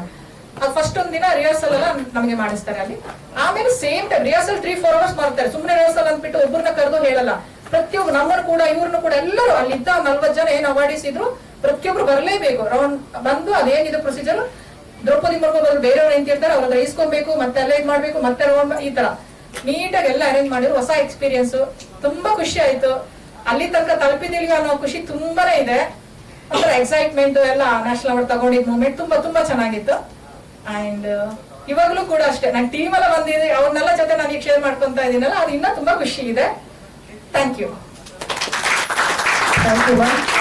ತಗೊಂಡಿದ್ದು ಇದೆ ಅಂತ ಹಿಸ್ಟ್ರಿ ಅಂತ ಹೇಳಿದ್ರು. ನಮಗೂ ಅದ್ರ ಬಗ್ಗೆ ಅಷ್ಟೇ ಡೀಟೇಲ್ಸ್ ಗೊತ್ತಿಲ್ಲ. ಈವನ್ ಇಂಡಿಯಾದಲ್ಲೇನೆ ಇದನ್ನ ಹೇಳ್ತಾರೆ, ಇಬ್ರು ಒಟ್ಟಿಗೆ ಹೋಗಿ ತಗೊಂಡಿದ್ದು ಇದೇ ಫಸ್ಟ್ ಟೈಮ್ ಅಂತ. ಬೇರೆ ಬೇರೆ ಸಿಕ್ಕಿರುತ್ತೆ, ಬಟ್ ಫಸ್ಟ್ ಟೈಮ್ ನಮ್ಗೆ ಆತರ ಸಿಗ್ತಲ್ಲ ಒಂದು ಆಪರ್ಚುನಿಟಿ ಇದೆ. Sir Prakash sir please ma'am. ಪತ್ರಕರ್ತ ಹಾಗೂ ನನ್ನ ಕಲಾಕಾರ ಬಂಧುಗಳಿಗೂ ಹಾಗೂ ಇಲ್ಲಿ ಬಂದಂಥ ಗೆಸ್ಟ್ಗಳಿಗೂ ಎಲ್ರಿಗೂ ನನ್ನ ಹೃದಯಪೂರ್ವಕ ನಮಸ್ಕಾರ. ನ್ಯಾಷನಲ್ ಅವಾರ್ಡ್ ವಿಷಯದಲ್ಲಿ ಇವತ್ತು ಮುಂದೆ ಕೂತಿದ್ದೀವಿ. ನೀವೇನು ಪ್ರಶ್ನೆ ಕೇಳ್ತೀರಾ ಅನ್ನೋದೇ ಒಂದು ಭಯ ದೊಡ್ಡದಾಗಿದೆ. ನಾವಿಬ್ಬರು 2016 ಸಿನಿಮಾ ರಂಗಕ್ಕೆ ಬಂದ್ವಿ. ನಾನು ಅದಕ್ಕಿಂತ ಮೊದಲು ನಾನು ಇಂಟರ್ನ್ಯಾಷನಲ್ ಫಿಲ್ಮ್ ಫೆಸ್ಟಿವಲ್ ತುಂಬ ಅಟೆಂಡ್ ಮಾಡ್ತಾ ಇದ್ದೆ. ನನ್ನ ಟೇಸ್ಟ್ ಬಂದು ಫೆಸ್ಟಿವಲ್ ಸಿನಿಮಾ ಮಾಡೋ ಟೇಸ್ಟ್ ನಂದು. ನಾನು ಡೈರೆಕ್ಟರ್ ಆದಾಗ ಇವ್ರು ಪ್ರೊಡ್ಯೂಸರ್ ಆಗ್ತಾರೆ, ಇವ್ರು ಪ್ರೊಡ್ಯೂಸರ್ ಆದಾಗ ನಾನು ಡೈರೆಕ್ಟ್ ಆಗ್ತೀನಿ. ಕತೆಗಳು ಇಬ್ಬರು ಸೇರಿ ಚರ್ಚೆ ಮಾಡ್ತೀವಿ. ಇವ್ರು ಮಾತಾಡಿದ್ದಾರೆ. ನಮಗೆ ಒಂದು 5 hours ಮಡಿಕೇರಿಯಿಂದ ಬೆಂಗಳೂರಿಂದ ಮಡಿಕೇರಿಗೆ ಹೋದಾಗ ನಮ್ಗೆ ಏನಾದರೂ ಒಂದು ತಗೊಂಡೆ ಅಂದರೆ ಅದ್ರ ಬಗ್ಗೆ ಡಿಸ್ಕಸ್ ಮಾಡ್ಕೊಂಡು ಹೋಗ್ತೀವಿ. ಎಲ್ಲೋ ಒಂದು ಕಡೆ ಕಚ್ಕೊಳ್ತದೆ, ಪುನಃ ಮರೆ ಆಗುತ್ತೆ, ಪುನಃ ಬರುತ್ತೆ, ಏನೋ ಒಂದು ಶುರು ಮಾಡ್ಕೊಳ್ತೀವಿ. ನಾವು ಇದ್ರವರೆಗೆ ಇಬ್ಬರು ಸೇರಿಕೊಂಡು ಒಂದು 18 ಸಿನಿಮಾ ಮಾಡಿದ್ದೀವಿ, ಒಂದು ಡಾಕ್ಯುಮೆಂಟ್ರಿ ಮಾಡಿದ್ದೀವಿ. ನನ್ನ ಎಲ್ಲ ಬಹುತೇಕ ಸಿನಿಮಾಗಳು ಇಂಟರ್ನ್ಯಾಷನಲ್ ಫೆಸ್ಟಿವಲ್ ಅಲ್ಲಿ ಸೆಲೆಕ್ಷನ್ ಆದಂಥ ಸಿನಿಮಾಗಳು. ಇಲ್ಲಿ ನನ್ನನ್ನು ಇಂಟರ್ನ್ಯಾಷನಲ್ ಫೆಸ್ಟಿವಲ್ ಡೈರೆಕ್ಟರ್ ಅಂತಲೇ ಕರೀತಾರೆ ಸುಮಾರಿಗೆ ಬೆಂಗಳೂರಲ್ಲಿ. ನಾನು ಆರ್ಟ್ ಮೂವಿ ಮಾಡ್ತೀನಿ. ನಾನು ಆರ್ಟ್ ಮೂವಿ ಮೇಲೆ ತುಂಬ ಜಾಸ್ತಿ ನಂಬಿಕೆ ಇರ್ತೀನಿ. ನಾನು ಎಕ್ಸ್-ಸರ್ವಿಸ್ ಮ್ಯಾನ್, ಆರ್ಮಿ ರಿಟೈರ್ಡ್ ಆಗಿ 2000 ಬಂದ ಮೇಲೆ ನಾನು ಇದೊಂದು ಪ್ಯಾಷನೆಟ್ ಆಗಿ ನಮ್ಮ ಕೊಡಗು ಜನಾಂಗಕ್ಕೆ, ಕೊಡವರಿಗೆ ಅಂದರೆ ನಮ್ಮಲ್ಲಿ ಆಗೋದೇ ತುಂಬ ಕಮ್ಮಿ ಸಿನಿಮಾಗಳು. ನಾನು ಪ್ಯಾಷನೆಟ್ ಆಗಿ ನನ್ನ ಕೊಡವ ಭಾಷೆಯ ಸಿನಿಮಾಗಳನ್ನು ನಾನು ಮಾಡೋಕ್ಕೆ ತೊಡಗಿದ್ದೆ. 6 ಸಿನಿಮಾ ಮಾಡಿದ್ದೀನಿ. 53 ವರ್ಷದ ಹಿಸ್ಟ್ರಿಯಲ್ಲಿ, ಕೊಡವ ಇಂಡಸ್ಟ್ರಿಯ ಹಿಸ್ಟ್ರಿಯಲ್ಲಿ 31 ಸಿನಿಮಾ ಆಗಿದೆ. ಅದರಲ್ಲಿ ನಾವು ಇಬ್ಬರು ಸೇರಿಕೊಂಡು 6 ಸಿನಿಮಾ, ಒಂದು ಡಾಕ್ಯುಮೆಂಟ್ರಿ ಮಾಡಿದ್ದೀವಿ ನಾವು. ಈ ಸಿನಿಮಾ ಕತೆ ಏನೋ ತುಂಬಾ ನಮಗೆ ಖುಷಿ ಆಯ್ತು. ಕಾರಣ ಏನಂದ್ರೆ ನನ್ನ ಎಲ್ಲ ಸಿನಿಮಾಗಳಲ್ಲಿ ಫಸ್ಟಿಗೆ ಹೆಣ ಬೀಳುತ್ತೆ, ಆಮೇಲೆ ಶುರು ಆಗುತ್ತೆ ಕತೆ. ಅದೇ ತರ ಕತೆ ಹೆಣ ಅಂತ ಹೇಳಿದಾಗ ನಾನು ಕಚ್ಕೊಂಡ್ ತಗೊಂಡೆ. ಯಾಕಂದ್ರೆ ನಾನು ಇದಿದೆಯಪ್ಪ ಕತೆ ಶುರು ಆಗೋದೇ ಒಬ್ಬ ಸತ್ ಮೇಲೆ. ಇಲ್ಲದಿದ್ರೆ ಫುಲ್ ಎಳೆದು ಲಾಸ್ಟ್ಗೆ ಸಾಯ್ತಾನೆ ಅಂದ್ರೆ ಸರಿ ಆಗಲ್ಲ. ಫಸ್ಟಿಗೆ ಹೆಣ ಬೀಳ್ಬೇಕು, ಆಮೇಲೆ ಕತೆ ಹೋಗ್ಬೇಕು ಅಂತೇಳಿ ಆ ತರ ಕತೆ ತಗೊಂಡು ಅದನ್ನ ತುಂಬಾ ನಾವು ಚೇಂಜ್ ಮಾಡಿದ್ವಿ. ಬೇರೆಯವ್ರ ಹತ್ರ ಇತ್ತವ್ರು ಪಾಪ, ಅವ್ರು ಇಸ್ಕೊಂಡು ಹೋಗಿದ್ದು ಬೇರೆಯವರೊಬ್ರು, ನಾನು ಜಬರ್ದಸ್ತಿ ಮಾಡ್ಕೊಂಡು ಇಸ್ಕೊಂಡೆ. ಕತೆ ನಿಜವಾಗ್ಲು ತುಂಬಾ ಅದು ನಾವು ಚೇಂಜ್ ಮಾಡಿರ್ಬೋದು. ಅದರಲ್ಲೂ ಅವ್ರ ಹೆಣ ಅಂದ್ರೆ ವ್ಯವಸ್ಥೆಯ ಬಗ್ಗೆ ಅವ್ರು ಬರ್ತಿದ್ರು. ವ್ಯವಸ್ಥೆ, ಈಗಿನ ಸಮಾಜದ ವ್ಯವಸ್ಥೆಯ ಬಗ್ಗೆ ಬರ್ತಿದ್ರು. ನಾವು ಇದನ್ನ ವ್ಯವಸ್ಥೆ ಜೊತೆ ಬೇರೆ 2 ಟ್ರ್ಯಾಕ್ ಹಾಕಿದಾಗ 3 ಟ್ರ್ಯಾಕ್ ಅಲ್ಲಿ ಸಿನಿಮಾ ಹೋಯ್ತು. ಆಮೇಲೆ ಶುರುವಾಯ್ತು ನಮ್ಗೆ ಆರ್ಟಿಸ್ಟ್ಗಳು ನಮಗೆ ಹೇಗೆ ಅಂದ್ರೆ ಈ ಸೀಬಂದ ಪಾತ್ರ ಇದ್ದಾರಲ್ಲ, ಅದೊಬ್ಬ ಗಂಜಾ ಕುಡಿದು ಹ್ಯಾಂಗ್ ಓವರ್ ಇದ್ದ ತರ ಫೇಸ್ ಬೇಕಾಗಿತ್ತು. ಅಂದ್ರೆ ನಟನೆ ಆ ತರ ಮಾಡೋರು. ನಾವು ಎಲ್ಲ ನೋಡಿದಾಗ ತುಂಬಾ ಜನ ರಿಜೆಕ್ಟ್ ಆಗಿ ಕಾಂತಾರದಲ್ಲಿ ಅವರು ಒಂದು ಮಾಡಿರ್ತಾರೆ ಕ್ಯಾರೆಕ್ಟರ್. ಆ ಕ್ಯಾರೆಕ್ಟರ್ ಮೇಲೆ ತಲೆ ಇಟ್ಕೊಂಡು ನಾವು ಮಾಡಿದೀವಿ. ಪರ್ಫೆಕ್ಟ್ ಆಗಿ ಮಾಡಿದ್ದಾರೆ. ಭಾಷೆಯ ಕೊರತೆ ಇದ್ರೂ ಇವರು ಈ ರಾಮನಗರ ಸೈಡ್ ಭಾಷೆಯನ್ನು ತುಂಬಾ ಚೆನ್ನಾಗಿ ಅವರು ನಟನೆಯ ಜೊತೆಗೆ ಅವರು ಜೋಡಿಸ್ಕೊಂಡಿದ್ದಾರೆ. ಮತ್ತೆ ಮೇಡಮ್ ಇವರು ನಿಜವಾಗ್ಲೂ ಒಂದು ಒಳ್ಳೆ ಕ್ಯಾರೆಕ್ಟರ್ ಮಾಡಿದ್ದಾರೆ. ಅವ್ರನ್ನ ನೋಡಿದ್ರೆ ಹಂಗೆ ಸ್ಮೈಲಲ್ಲಿ ಇದ್ದಾರೆ, ಆದರೆ ಸಿನಿಮಾದಲ್ಲಿ ನೋಡ್ಬೇಕು ಅವ್ರನ್ನ ಯಾವ ತರ ಇದೆ ಅಂತ ಹೇಳಿ. ಮಗಳ ಪಾತ್ರದಲ್ಲಿ ಖುಷಿ ಕಾವೇರಮ್ಮ ಕೊಡಗಿನಿಂದಲೇ ನಾವು ಆಯ್ಕೆ ಮಾಡ್ಕೊಂಡ್ವಿ. ಅವರು ಒಂದು 4-5 ಸಿನಿಮಾಗಳಲ್ಲಿ ಆಕ್ಟ್ ಮಾಡಿದ್ದಾರೆ, ಕನ್ನಡದಲ್ಲೂ ಕೊಡವದಲ್ಲೆಲ್ಲ ಮಾಡಿದ್ದಾರೆ. ರವಿ ತೇಜಸ್ ಇದಕ್ಕಿಂತ ಮೊದಲು ನನ್ನ ಒಂದು ಸಿನಿಮಾದಲ್ಲಿ ಮಾಡಿದ್ರು. ಅವರು ಮೇಷ್ಟ್ರು ದೇವರು ಅಂತ ಹೇಳಿ ಒಂದು ಸಿನಿಮಾ ಮಾಡಿದ್ರು, ಅದರಲ್ಲಿ ನಟನೆ ಮಾಡಿದ್ರು. ಹಾಗೆ ಅವರು ನಮ್ಮ ಜೊತೆ ಸೇರ್ಕೊಂಡ್ರು. ಟೋಟಲಿ ಒಂದು ಇದು ಶೂಟಿಂಗ್ ತರ ಇರ್ಲಿಲ್ಲ, ನಾವೆಲ್ಲೋ ಟ್ರಿಪ್ ಹೋದ ತರ ಇತ್ತು. ಊರಿನವರು, ಊರಿನ ಜನಾಂಗದವರು, ಅಲ್ಲಿ ಇರುವಂತವರು, ಒಂದು ಶೂಟಿಂಗು ಅಂದ್ರೆ ಸ್ವಾಮಿ ಒಳ್ಳೆ ಅಲ್ಲಿ ಜನರು ಬಳಸ್ಕೊಂಡಿದ್ದಾರೆ. ಆಯ್ತು,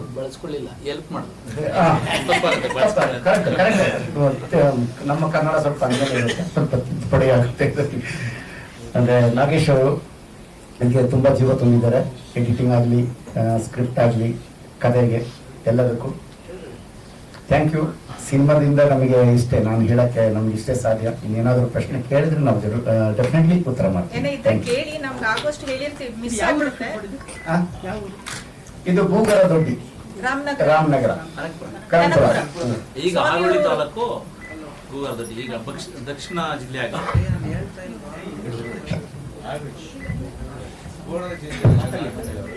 ಏನೋ ಇದ್ರೆ ಪ್ರಶ್ನೆ ಇದ್ರೆ ಕೇಳ್ಬೋದು.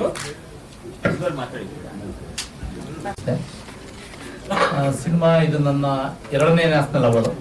ಫಸ್ಟ್ ಒಂದು ರಿಸರ್ವೇಷನ್ ಅಂತ ಒಂದು ಸಿನಿಮಾ ನ್ಯಾಷನಲ್ ಅವಾರ್ಡ್ ಅಂತ ನಾನು ಕ್ಯಾಮ್ರಾ ವರ್ಕ್ ಮಾಡಿದ್ದು. ಇದು 2ನೇ ಸಿನಿಮಾ. ತುಂಬ ಖುಷಿ ಕೊಟ್ಟಿದೆ. ನಮ್ಮ ಅನ್ನದಾತರು ಪ್ರಕಾಶ್ ಸರ್ ಆಗಲಿ, ನಮ್ಮ ಬಾಸ್ ಅಂತ ನಾನು ಡೈರೆಕ್ಟರ್ನ ಮೇಡಮ್ ಯಾವತ್ತು ಕರೆದೆಲ್ಲ ಬಾಸ್ ಅಂತಲೇ ಕರೆಯೋದು ನಾನು.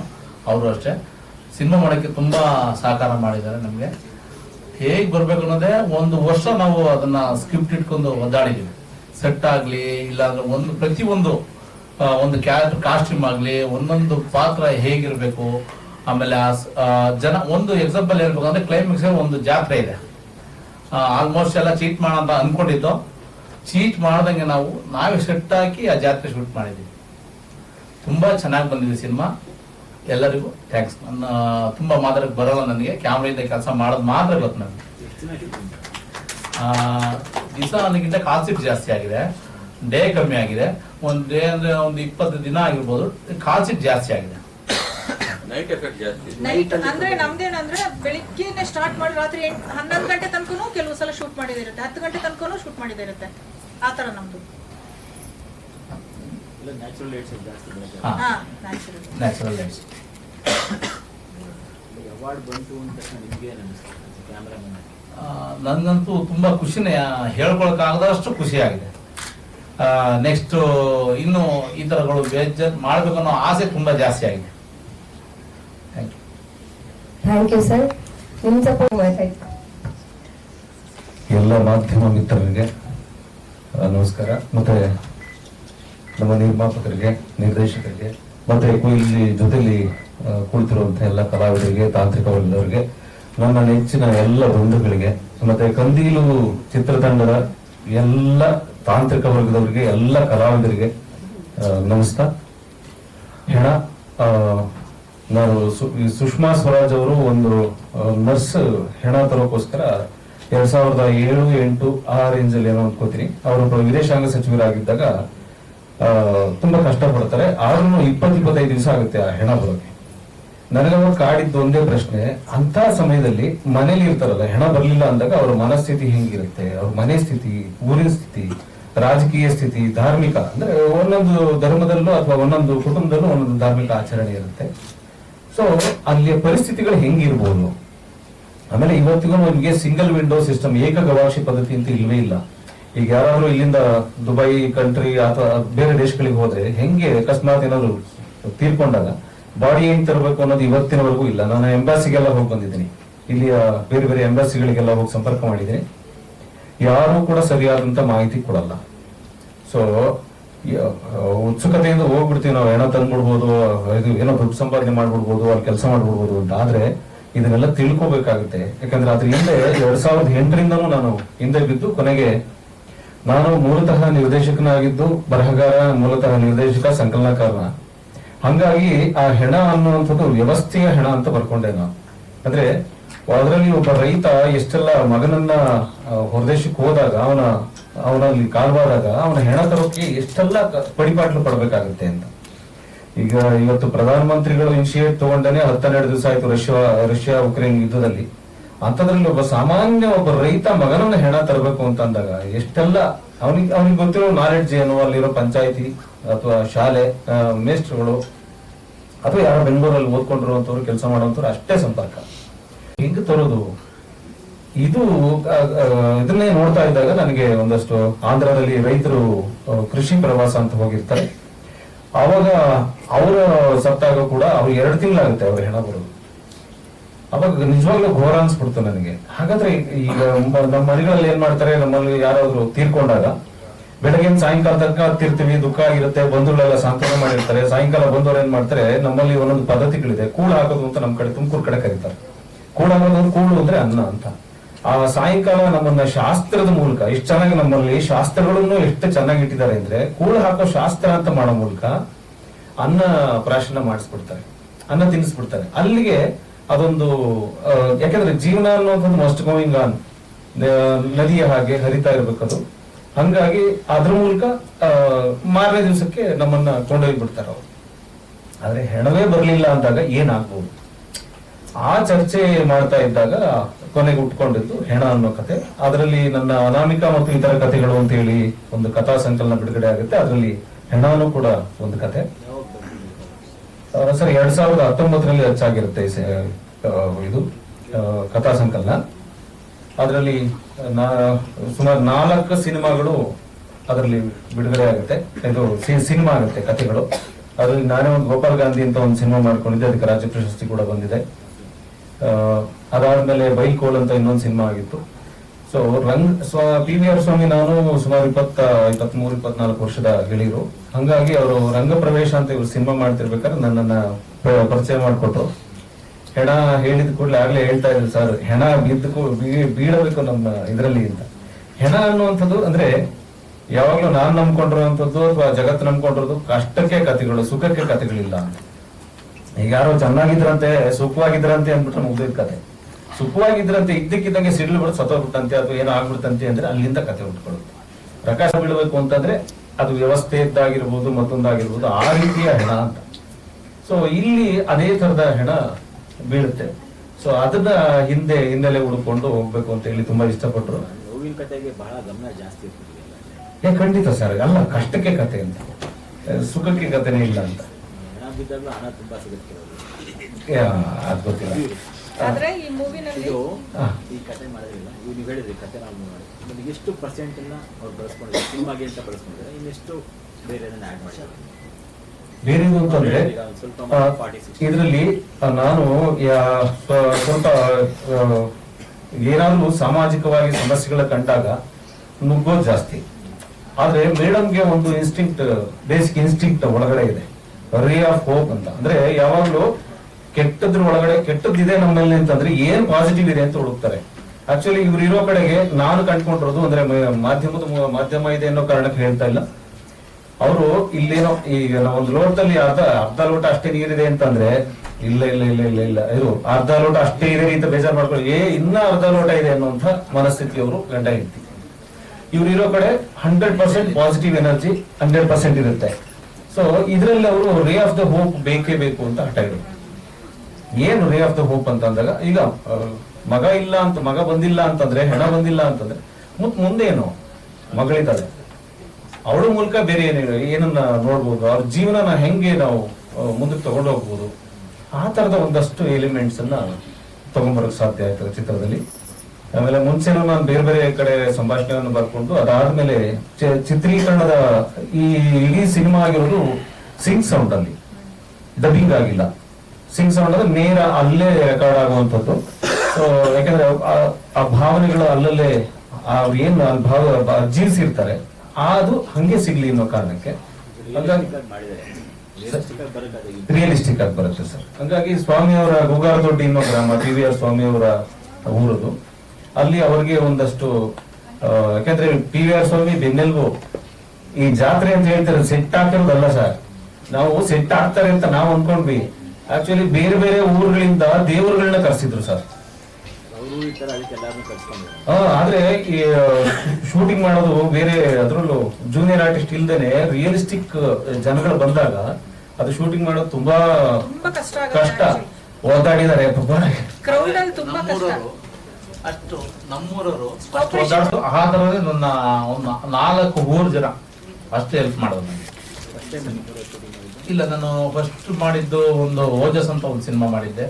ಅಲ್ಲೇ ಉಳುವ ಯೋಗಿಯ ನೋಡಲ್ಲಿ ಅಂತ 2ನೇ ಸಿನಿಮಾ, ಇದು 3ನೇ ಸಿನಿಮಾ. ಕೂಡ ಇನ್ನೊಂದು ಸಿನಿಮಾ ಮಾಡಿದ್ದೀನಿ.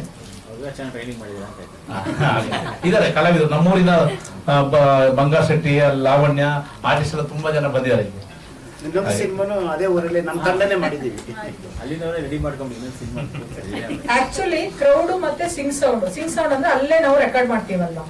ಸಿಂಗಲ್ ಆರ್ಟಿಸ್ಟ್ ಇದ್ದಾಗ ನೋ ಪ್ರಾಬ್ಲಮ್, ಸೈಲೆಂಟ್ ಆಗಿರುತ್ತೆ. ಇಲ್ಲಿ ಕ್ರೌಡ್ ತುಂಬಾ ಸೀನ್ಗಳಿದೆ.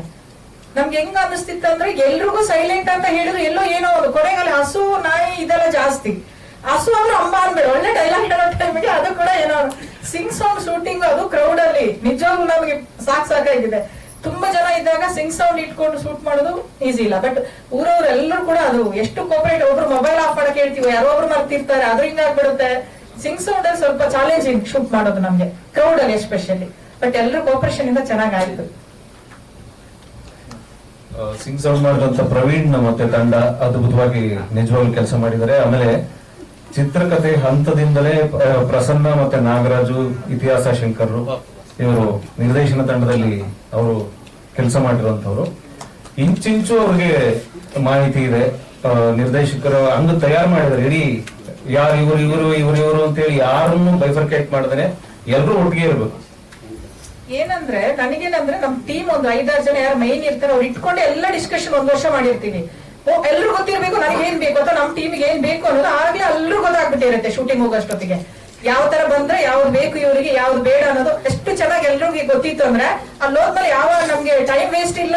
ಎಲ್ಲರೂ ಗೊತ್ತಿದೆ ಯಾವ ತರ ಬರ್ಬೇಕು ಈ ಮೂವಿ ಏನು ಅಂತ ಎಕ್ಸ್ಪೆಕ್ಟೇಷನ್ ಏನ್ ಇಟ್ಕೊಂಡಿದ್ದಾರೆ ಅನ್ನೋದು ಎಲ್ಲರೂ ಗೊತ್ತಿರೋದ್ರಿಂದ ಅದು ಈಸಿ ಆಗುತ್ತೆ ಶೂಟಿಂಗ್ ಹೋದಾಗ. ಇಲ್ಲಾಂದ್ರೆ ಒಬ್ಬೊಬ್ರು ವ್ಯೂ ಒಂದೊಂದು ಆಗ್ಬಿಟ್ರೆ ಕಷ್ಟ ಆಗ್ಬಿಡುತ್ತೆ. ಬಟ್ ಟೀಮ್ ಅಲ್ಲಿ ಒಂದು 5-6 ಜನ ಎಲ್ಲ ಏನೇ ಡಿಸ್ಕಷನ್ ಇದ್ರು 5-6 ಜನ ಕೂತ್ಕೊಂಡೇ ಮಾಡ್ತಾ ಇದ್ರು ಅಂತ ಎಲ್ಲರೂ ಗೊತ್ತಿತ್ತು ಯಾವ ತರ ಬರ್ಬೇಕು ಅಂತ ಮೈಂಡ್ ಅಲ್ಲಿ ಇದೆ ಇರೋದು ಏನ್ ಬೇಕು ಇವರಿಗೆ ಅಂತ. ನಂಗೆ ಅದೊಂದೇ ತುಂಬಾ ಹೆಲ್ಪಿಂಗ್ ಅಂದ್ರೆ ನಾಗೇಶ್ ಅವರಾಗ್ಲಿ ಸ್ವಾಮಿ ಅವರಾಗ್ಲಿ ಅಥವಾ ನಮ್ಮ ಟೀಮ್ಗೆ ಈಗಲೂ ಕೂಡ ನಾನು ಏನಾದ್ರು ಮೂವಿ ಮಾಡ್ತೀನೋ ನಾನು ಏನ್ ಸೆಲೆಕ್ಷನ್ ಮಾಡ್ಬೋದು ಅನ್ನೋದು ಕೂಡ ಅವ್ರಿಗೆ ಐಡಿಯಾ ಇದೆ. ನಾನು ಏನ್ ಮಾಡ್ಬೋದು ಅನ್ನೋದು ಕೂಡ ಐಡಿಯಾ ಇದೆ. ಹೇಗ್ ಬೇಕು ಅನ್ನೋದು ಕೂಡ ಅವ್ರಿಗೆ ಐಡಿಯಾ ಇದೆ. ಈಸಿ ಅವ್ರು ಅಷ್ಟು ಚೆನ್ನಾಗಿ ಅದಕ್ಕೆ ನಂಗೆ ಸ್ಕ್ರಿಪ್ಟ್ ಬರೆಯೋದಾಗ್ಲಿ ಡೈಲಾಗ್ ಬರೆಯೋದಾಗ್ಲಿ ಎಲ್ಲರೂ ಮಾಡಿ ಕೊಡ್ತಾರೆ. ಹೌದು. ನನಗೆ ಕೊಡವದಿಂದ ಮೊದಲನೇದು ಈವನ್ ಕನ್ನಡ ಇಂಡಸ್ಟ್ರಿ ನಂಗೆ ಆಮೇಲೆ ಗೊತ್ತಾದಾಗ ನಿಜವಾಗ್ಲೂ ಶಾಕ್ ಆಗಿದ್ದು 71ನೇ ನ್ಯಾಷನಲ್ ಅವಾರ್ಡ್ ಬಂದಿದೆ. 20 ವರ್ಷ ಆಯ್ತು ಲೇಡೀಸ್ಗೆ ಯಾರಿಗೂ ಬರದೆ, ಲೇಡಿ ಡೈರೆಕ್ಟರ್ಸ್ಗೆ. ಫಸ್ಟ್ ಒನ್ ಏನು ಪ್ರೇಮಾ ಕಾರಂತ್ ಅವರು ಬಂದಿದ್ದು, ಸೆಕೆಂಡ್ ಕವಿತಾ ಲಂಕೇಶ್ ಅವ್ರ ಮೇಡಮ್ ಬಂದಿದ್ದು. ಅದಾದ್ಮೇಲಿಂದ ಯಾವ ಲೇಡಿ ಡೈರೆಕ್ಟರ್ಗೂ ಅವಾರ್ಡೇ ಬಂದಿರ್ಲಿಲ್ಲ. ಅದೆಲ್ಲ ನಮ್ಗೆ ಇದು ಬಂದ್ಮೇಲೆ ಇನ್ಫಾರ್ಮೇಶನ್ ಬಂದಾಗ ನಮ್ಗೊಂಥರ ನನ್ಗೆ ಬಂದಿದ್ದು ಖುಷಿ ಪಡ ಅಥವಾ ಇಷ್ಟು ವರ್ಷದಿಂದ ಈ ತರ ನಾ ಬಂದಿಲ್ವಾ ಅನ್ನೋದಕ್ಕೆ ಒಂಥರ ಅನ್ನಿಸ್ತು ನಂಗೆ ಫಸ್ಟ್ ಟೈಮ್. ಆಕ್ಚುಲಿ ಕೊಡಗಿನಿಂದ ಫಸ್ಟ್, ಕರ್ನಾಟಕದಲ್ಲಿ ಇವಾಗ 3rd ಲೇಡಿ ಡೈರೆಕ್ಟರ್. ರಿಲೀಸ್ ಇನ್ನ ಮಾಡಿಲ್ಲ, ಇವಾಗ ಮಾಡ್ಬೇಕು ಅಂತ. ಬಿಡ್ತೀರಾ? ಹಾ ಬಿಡ್ತೀನಿ, ವಿತಿನ್ 1 month 1.5 month ಬಿಡ್ತೀನಿ. ನೋಡ್ಕೊಂಡ್ ಬಿಡ್ತೀವಿ ಸರ್. ನಿಮ್ಗೆ ಗೊತ್ತಿದೆ ಅಲ್ಲ, ಆರ್ಟ್ ಮೂವಿ ಕಮರ್ಷಿಯಲ್ ಅಲ್ಲ. ಅಮೆಜಾನ್ ಕೇಳಿದ್ರು ನಾನು ರಿಲೀಸ್ ಆಗ್ಲಿ ಅಂತ ವೇಟ್ ಮಾಡ್ತಾ ಇದ್ದೀನಿ. ಇಲ್ಲಿ ಬಿಟ್ಟು ಆದ್ಮೇಲೆ ಆಮೇಲೆ ಅಮೆಜಾನ್ಗೆ ವೇಟ್ ಮಾಡ್ತೀನಿ. ಸರ್ಕಾರದಿಂದ ನಮ್ಮ ಈ ಫಿಲ್ಮ್ ಚೇಂಬರ್ ಸಿನಿಮಾ ಸಂಬಂಧಪಟ್ಟಂತವರಿಂದ ಏನಾದ್ರು ನಮಗೆ ಅಭಿನಂದನೆ ಅಥವಾ ಮೆಸೇಜ್ ಅಥವಾ ಬಂದಿದ್ಯಾ? ನಂದು ಕಂಪ್ಲೇಂಟ್ಸ್ ಏನಿಲ್ಲ, ನಂಗೆ ಅದ್ರ ಬಗ್ಗೆ ಬೇಜಾರನೂ ಇಲ್ಲ. ಬಟ್ ತುಂಬಾ ಕಮ್ಮಿ, ಒಬ್ರು ಇಬ್ರು ಮಾಡಿದ್ದಾರೆ ಅಷ್ಟೇ. ತಲೆದಂಡ ಡೈರೆಕ್ಟರ್ ಇದಾರಲ್ಲ ಅವರು ಪ್ರವೀಣ್ ಅವ್ರು ಮಾಡಿದ್ರು. ಸುಮನ ಕಿತ್ತೂರ್ ಅವರು ಕೊಡಗಿನಲ್ಲಿ ಬಂದು ಸೆಟ್ಲ್ ಆಗಿರೋದ್ರಿಂದ ಅವರೆಲ್ಲ ಹುಡುಕ್ಬಿಟ್ಟು ನಮ್ಗೆ ಮಾಡಿದ್ರು. ಇನ್ನೂ ಇಲ್ಲ ಸರ್. ಕನ್ನಡದ ಹೆಮ್ಮೆ ಈ ವಿಚಾರವಾಗಿ ವಾಣಿಜ್ಯ ಮಂಡಳಿಗೆ ಸಂಬಂಧಪಟ್ಟಂತೆ ಯಾರು ಸಿನಿಮಾ ಸಂಬಂಧಪಟ್ಟಂತೆ ಇನ್ನೂ ಇಲ್ಲ. ಚೇಂಬರ್ ಆಗ್ಬೋದು ಇವರೆಲ್ಲ ಕರೆದು ಒಂದು ಸನ್ಮಾನ ಅಥವಾ ಮಾತುಕತೆ ಒಂದು ಫೋನ್ ಕಾಲರ ಮಾಡಿ ನನಗೆ ಪರ್ಸನಲ್ ಆಗಿ ಇನ್ನೂ ಏನು ಬಂದಿಲ್ಲ ಸರ್. ನನಗೆ ಮಾಡಿದ್ದಾರೆ ಬಾಮಾ ರಿಶೋರ್ ಅವ್ರ ತಂಡ ಯಾರೋ ಮಾಡಿ DK ಕೃಷ್ಣ ಮಾಧ್ಯಮ ಮಾತ್ರ ತುಂಬಾ ಚೆನ್ನಾಗಿ ಕವರ್ ಕೊಟ್ಟಿದೆ ನಂಗೆ. ಅದು ಮಾತ್ರ ಥ್ಯಾಂಕ್ ಯು. ಮಾತ್ರ ಬಂದಾಗಿಂದ ಅವಾಗ ಬಂದಾಗ್ಲೂ ಅಷ್ಟೇ, ಇವಾಗ ನ್ಯಾಷನಲ್ ಅವಾರ್ಡ್ ರಿಸೀವ್ ಆದಾಗ್ಲೂ ಅಷ್ಟೇ, ಅನೌನ್ಸ್ ಆದಾಗ್ಲೂ ಅಷ್ಟೇ, ಮಾಧ್ಯಮದವ್ರು ಎಲ್ಲರೂ.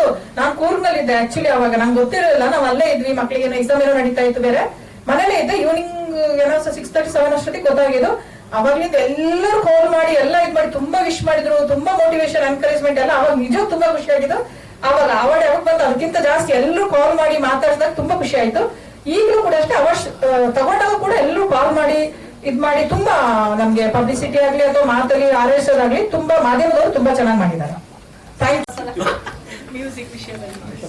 ಎಲ್ರಿಗೂ ನಮಸ್ಕಾರ. ಬೇಸಿಕಲಿ ನಾವು ಮ್ಯೂಸಿಕ್ ಮಾಡ್ಬೇಕಾದಾಗ ಆದಷ್ಟು ಜಾಸ್ತಿ ಮ್ಯೂಸಿಕ್ ಆ್ಯಡ್ ಮಾಡ್ಕೊಟ್ಟಾಗ ಅವ್ರಿಗೆ ಎಷ್ಟು ಬೇಕು ಆಮೇಲೆ ಕಮ್ಮಿ ಮಾಡ್ಬೋದು ಅಂತ ಹೇಳಿ ಅದೇನ್ ಮಾಡ್ತೀನಿ, ಜಾಸ್ತಿ ಮ್ಯೂಸಿಕ್ ಕೊಡ್ತೀನಿ. ಒಂದ್ಸಲಿ ಮ್ಯೂಸಿಕ್ ಆನ್ ಮಾಡ್ತೀನಿ, ಇಲ್ಲ ಒಂಚೂರು ಕಮ್ಮಿ ಮಾಡಿ, ಇಲ್ಲ ಒಂಚೂರು ಕಮ್ಮಿ ಮಾಡಿ, ಹಾಗೆ ಅದನ್ನ ಫೈನ್ ಟ್ಯೂನ್ ಮಾಡಿ ಮಾಡಿ ಮಾಡಿ ಅವ್ರಿಗೆ ಏನ್ ಬೇಕೋ ಅದನ್ನ ತಗೊಂಡ್ರು. ಹಾಗಾಗಿ ಒಂದು ಖುಷಿ ಆಯ್ತು. ನಂದು 27 ಫಿಲಮ್ ಆಗಿದೆ. ಅಷ್ಟು ಫಿಲಮ್ ಅಲ್ಲಿ ಇದು ಮೊದಲೇ ಫಿಲಮ್ಗೆ ನ್ಯಾಷನಲ್ ಅವಾರ್ಡ್ ಫಿಲಮ್ಗೆ ಮ್ಯೂಸಿಕ್ ಮಾಡಿರೋದು. ಹಾಗಾಗಿ ಪ್ರೊಡ್ಯೂಸರ್ಗೆ, ನಿರ್ದೇಶಕರಿಗೆ, ಮುಖ್ಯವಾಗಿ ಸ್ವಾಮಿ ಅವರಿಗೆ ಮತ್ತೆ ನಾಗೇಶ್ ಅವರಿಗೆ ಧನ್ಯವಾದ ಹೇಳ್ತೀನಿ. ನಂದು ಮತ್ತೆ ನಮ್ಮ ಕ್ಯಾಮರಾಮನ್ ಸ್ವಾಮಿ ಅವರದ್ದು ಸುಮಾರು ಒಂದು 10 ಮೇಲೆ ಫಿಲಮ್ ಒಟ್ಟಿಗೆ ಕೆಲಸ ಮಾಡಿದ್ದೀವಿ. ಅವರೇ ಮೂಲ ಕಾರಣ ಈ ಫಿಲಮ್ಗೆ ನಾನು ಮ್ಯೂಸಿಕ್ ಮಾಡೋದಕ್ಕೆ. ಅದು ತುಂಬಾ ಖುಷಿ ಆಗುತ್ತೆ. ಮತ್ತೆ ಈ ತರ ಒಂದು ಅವಕಾಶ ಸಿಗ್ತಾ ಇಲ್ಲ ಅಂತ ಪ್ರಾರ್ಥನೆ ಮಾಡ್ತಾ ಇಲ್ಲಿ ಬಂದ ಎಲ್ಲರಿಗೂ ನಮಸ್ಕಾರ ಮಾಡ್ತಾ ಮಾತಾ ಮುಗಿಸ್ತೀನಿ. ಧನ್ಯವಾದಗಳು. ಸಿಂಗ್ ತುಂಬಾ ಬ್ಯಾಲೆನ್ಸ್ ಮಾಡ್ಕೊಂಡು ಅದ್ರ ಮೇಲೆ ಮ್ಯೂಸಿಕ್ ಮಾಡೋದು ತುಂಬಾ ಕಷ್ಟ ಇರುತ್ತೆ. ಟೆಕ್ನಿಕಲ್ ಇದನ್ನ ಮ್ಯಾಚ್ ಮಾಡಿ ಮ್ಯೂಸಿಕ್ ಮಾಡ್ತೇವೆ ನಾವು. ಸಿಚುವೇಶನ್ ಏನಾದ್ರು ಸಾಂಗ್ಸ್ ಕ್ಯಾರಿ ಆಗುತ್ತೆ? ಸಿಚುವೇಶನ್ಗೆ ಅಂದ್ರೆ ಒಂದು ಥೀಮ್ ಕ್ಯಾರಿ ಮಾಡ್ತೀವಿ. ಒಂದು ಮೈನ್ ಕ್ಯಾರೆಕ್ಟರ್ ಇರುತ್ತಲ್ವಾ, ಆ ಥೀಮ್ ನ ಕ್ಯಾರಿ ಮಾಡಿ ಆ ಥೀಮ್ ಜೊತೆಯಲ್ಲಿ ಬೇರೆ ಕ್ಯಾರೆಕ್ಟರ್ಗಳನ್ನ ಇನ್ವಾಲ್ವ್ ಮಾಡ್ತಾ ಮ್ಯೂಸಿಕ್ ಚೇಂಜ್ ಮಾಡ್ತಾ ಹೋಗ್ತಾರೆ. ಕ್ಲಾಸಿಕಲ್ ಬರಲ್ಲ ಸರ್ ಇದರಲ್ಲೆಲ್ಲ, ಈ ಫೆಸ್ಟಿವಲ್ ಎಮೋಷನ್ ಹೋಗ್ತಾ ಇರುತ್ತೆ, ಒಂದು ಪ್ಯಾಡ್, ಒಂದು ಸೈಲೆಂಟ್ ಮ್ಯೂಸಿಕ್, ಒಂದು ಕ್ಯಾರಿ ಆಗ್ಲೇಬೇಕಾದ್ರೆ ಥೀಮ್ ಹೋಗ್ತಾ ಇರುತ್ತೆ. ಥೀಮ್ ಮತ್ತೆ ಆ ಸ್ಟೈಲ್ ಹೋಗ್ತಾ ಇರುತ್ತೆ, ಆ ಮೂಡ್ ಕ್ಯಾರಿ ಆಗ್ತಾ ಹೋಗ್ತಾ ಇರುತ್ತೆ. ಅಥವಾ ಪ್ರತ್ಯೇಕ ಪಾತ್ರಗಳಿಗೆ ಏನ್ ಬೇಕೋ ಅದನ್ನ ಆಡ್ ಮಾಡ್ತಾ ಹೋಗ್ತಾ ಇರುತ್ತೆ. ಮತ್ತೊಮ್ಮೆ ಧನ್ಯವಾದಗಳು. Thank you very much. Thank you sir. ಎಲ್ರಿಗೂ ನಮಸ್ಕಾರ. ಇವತ್ತು ಬಹಳ ವಿಶೇಷವಾದ ದಿನ, ಬಹಳ ಸಂತೋಷವಾದ ದಿನ. ಯಾಕಂದ್ರೆ ನಾವು ಕೂಡ ಇಂಥ ಒಂದು ರಾಷ್ಟ್ರ ಪ್ರಶಸ್ತಿ ಪಡೆದಂತ ಚಿತ್ರದಲ್ಲಿ ಅಭಿನಯಿಸಿದ್ದೀನಿ ಅಂತ ಹೇಳ್ಕೊಳ್ಳೋದಕ್ಕೆ ಬಹಳ ಖುಷಿ ಆಗುತ್ತೆ. ನೋಡಿ, ಕನ್ನಡ ಚಿತ್ರರಂಗದಲ್ಲಿ ಆಕ್ಚುಲಿ ಮಹಿಳಾ ನಿರ್ದೇಶಕರು ಬಹಳ ಕಡಿಮೆ, ಆದ್ರೆ ಅವರ ಸಾಧನೆ ತುಂಬಾ ಜಾಸ್ತಿ ಇದೆ. ಇವಾಗ ಯಶೋಧ ಮೇಡಮ್ ಅವರಿರ್ಬೋದು, ಪ್ರೇಮಾ ಕಾರಂತ್ ಅವ್ರ ಬಗ್ಗೆ ಹೇಳಿದ್ರು, ಕವಿತಾ ಲಂಕೇಶ್ ಅವ್ರ ಬಗ್ಗೆ ಹೇಳಿದ್ರು. ಅಂದ್ರೆ ನನಗೆ ಇನ್ನೊಂದು ವಿಶೇಷ ಏನಂತ ಹೇಳಿದ್ರೆ, ನಾನು ಕವಿತಾ ಲಂಕೇಶ್ವರ ದೇವಿಯಲ್ಲಿ ಕೂಡ ಒಂದು ಸಣ್ಣ ಪಾತ್ರ ಮಾಡಿದ್ದೆ. ಸೊ 2 ರಾಷ್ಟ್ರ ಪ್ರಶಸ್ತಿಗಳು ಬಂದಿರುತ್ತ ಸಿನಿಮಾಲ್ಲಿ ನಾನು ಅಭಿನಯಿಸಿದ್ದೀನಿ, 2 ಮಹಿಳಾ ನಿರ್ದೇಶಕರು. ಅಂಡ್ ಅದೇ ಮಹಿಳಾ ನಿರ್ದೇಶಕರ ಬಗ್ಗೆ ಹೇಳ್ಬೇಕಂತ ಹೇಳಿದ್ರೆ, ತುಂಬಾ ಕಡಿಮೆ ಜನ ಕನ್ನಡದಲ್ಲಿ ನಿರ್ದೇಶಕರಿದ್ದಾರೆ, ಬಟ್ ಸಾಧನೆ ಜಾಸ್ತಿ. ಹಾಗೆ ರೂಪಾ ರಾವ್ ಅಂತ ಇನ್ನೊಬ್ರು ಇದ್ದಾರೆ, ಅವರು ನ್ಯೂಯಾರ್ಕ್ ಫಿಲ್ಮ್ ಇನ್ಸ್ಟಿಟ್ಯೂಟ್, ಅವ್ರಿಗೂ ಪ್ರಶಸ್ತಿ ಬಂದಿದೆ. ಆದ್ರೆ ನಾವು ಅಂದ್ರೆ ಏನು ಪುರುಷ ನಿರ್ದೇಶಕರು ತುಂಬಾ ಇದ್ದೀವಿ, ಪ್ರಶಸ್ತಿಗಳು ಅವ್ರ ಜೊತೆ ಕಂಪೇರ್ ಮಾಡಿದಾಗ ಸ್ಟ್ಯಾಟಿಸ್ಟಿಕಲಿ ನಾವು ಆಕ್ಚುಲಿ ಕಡಿಮೆ ಅಂತ ಅನ್ಸುತ್ತೆ.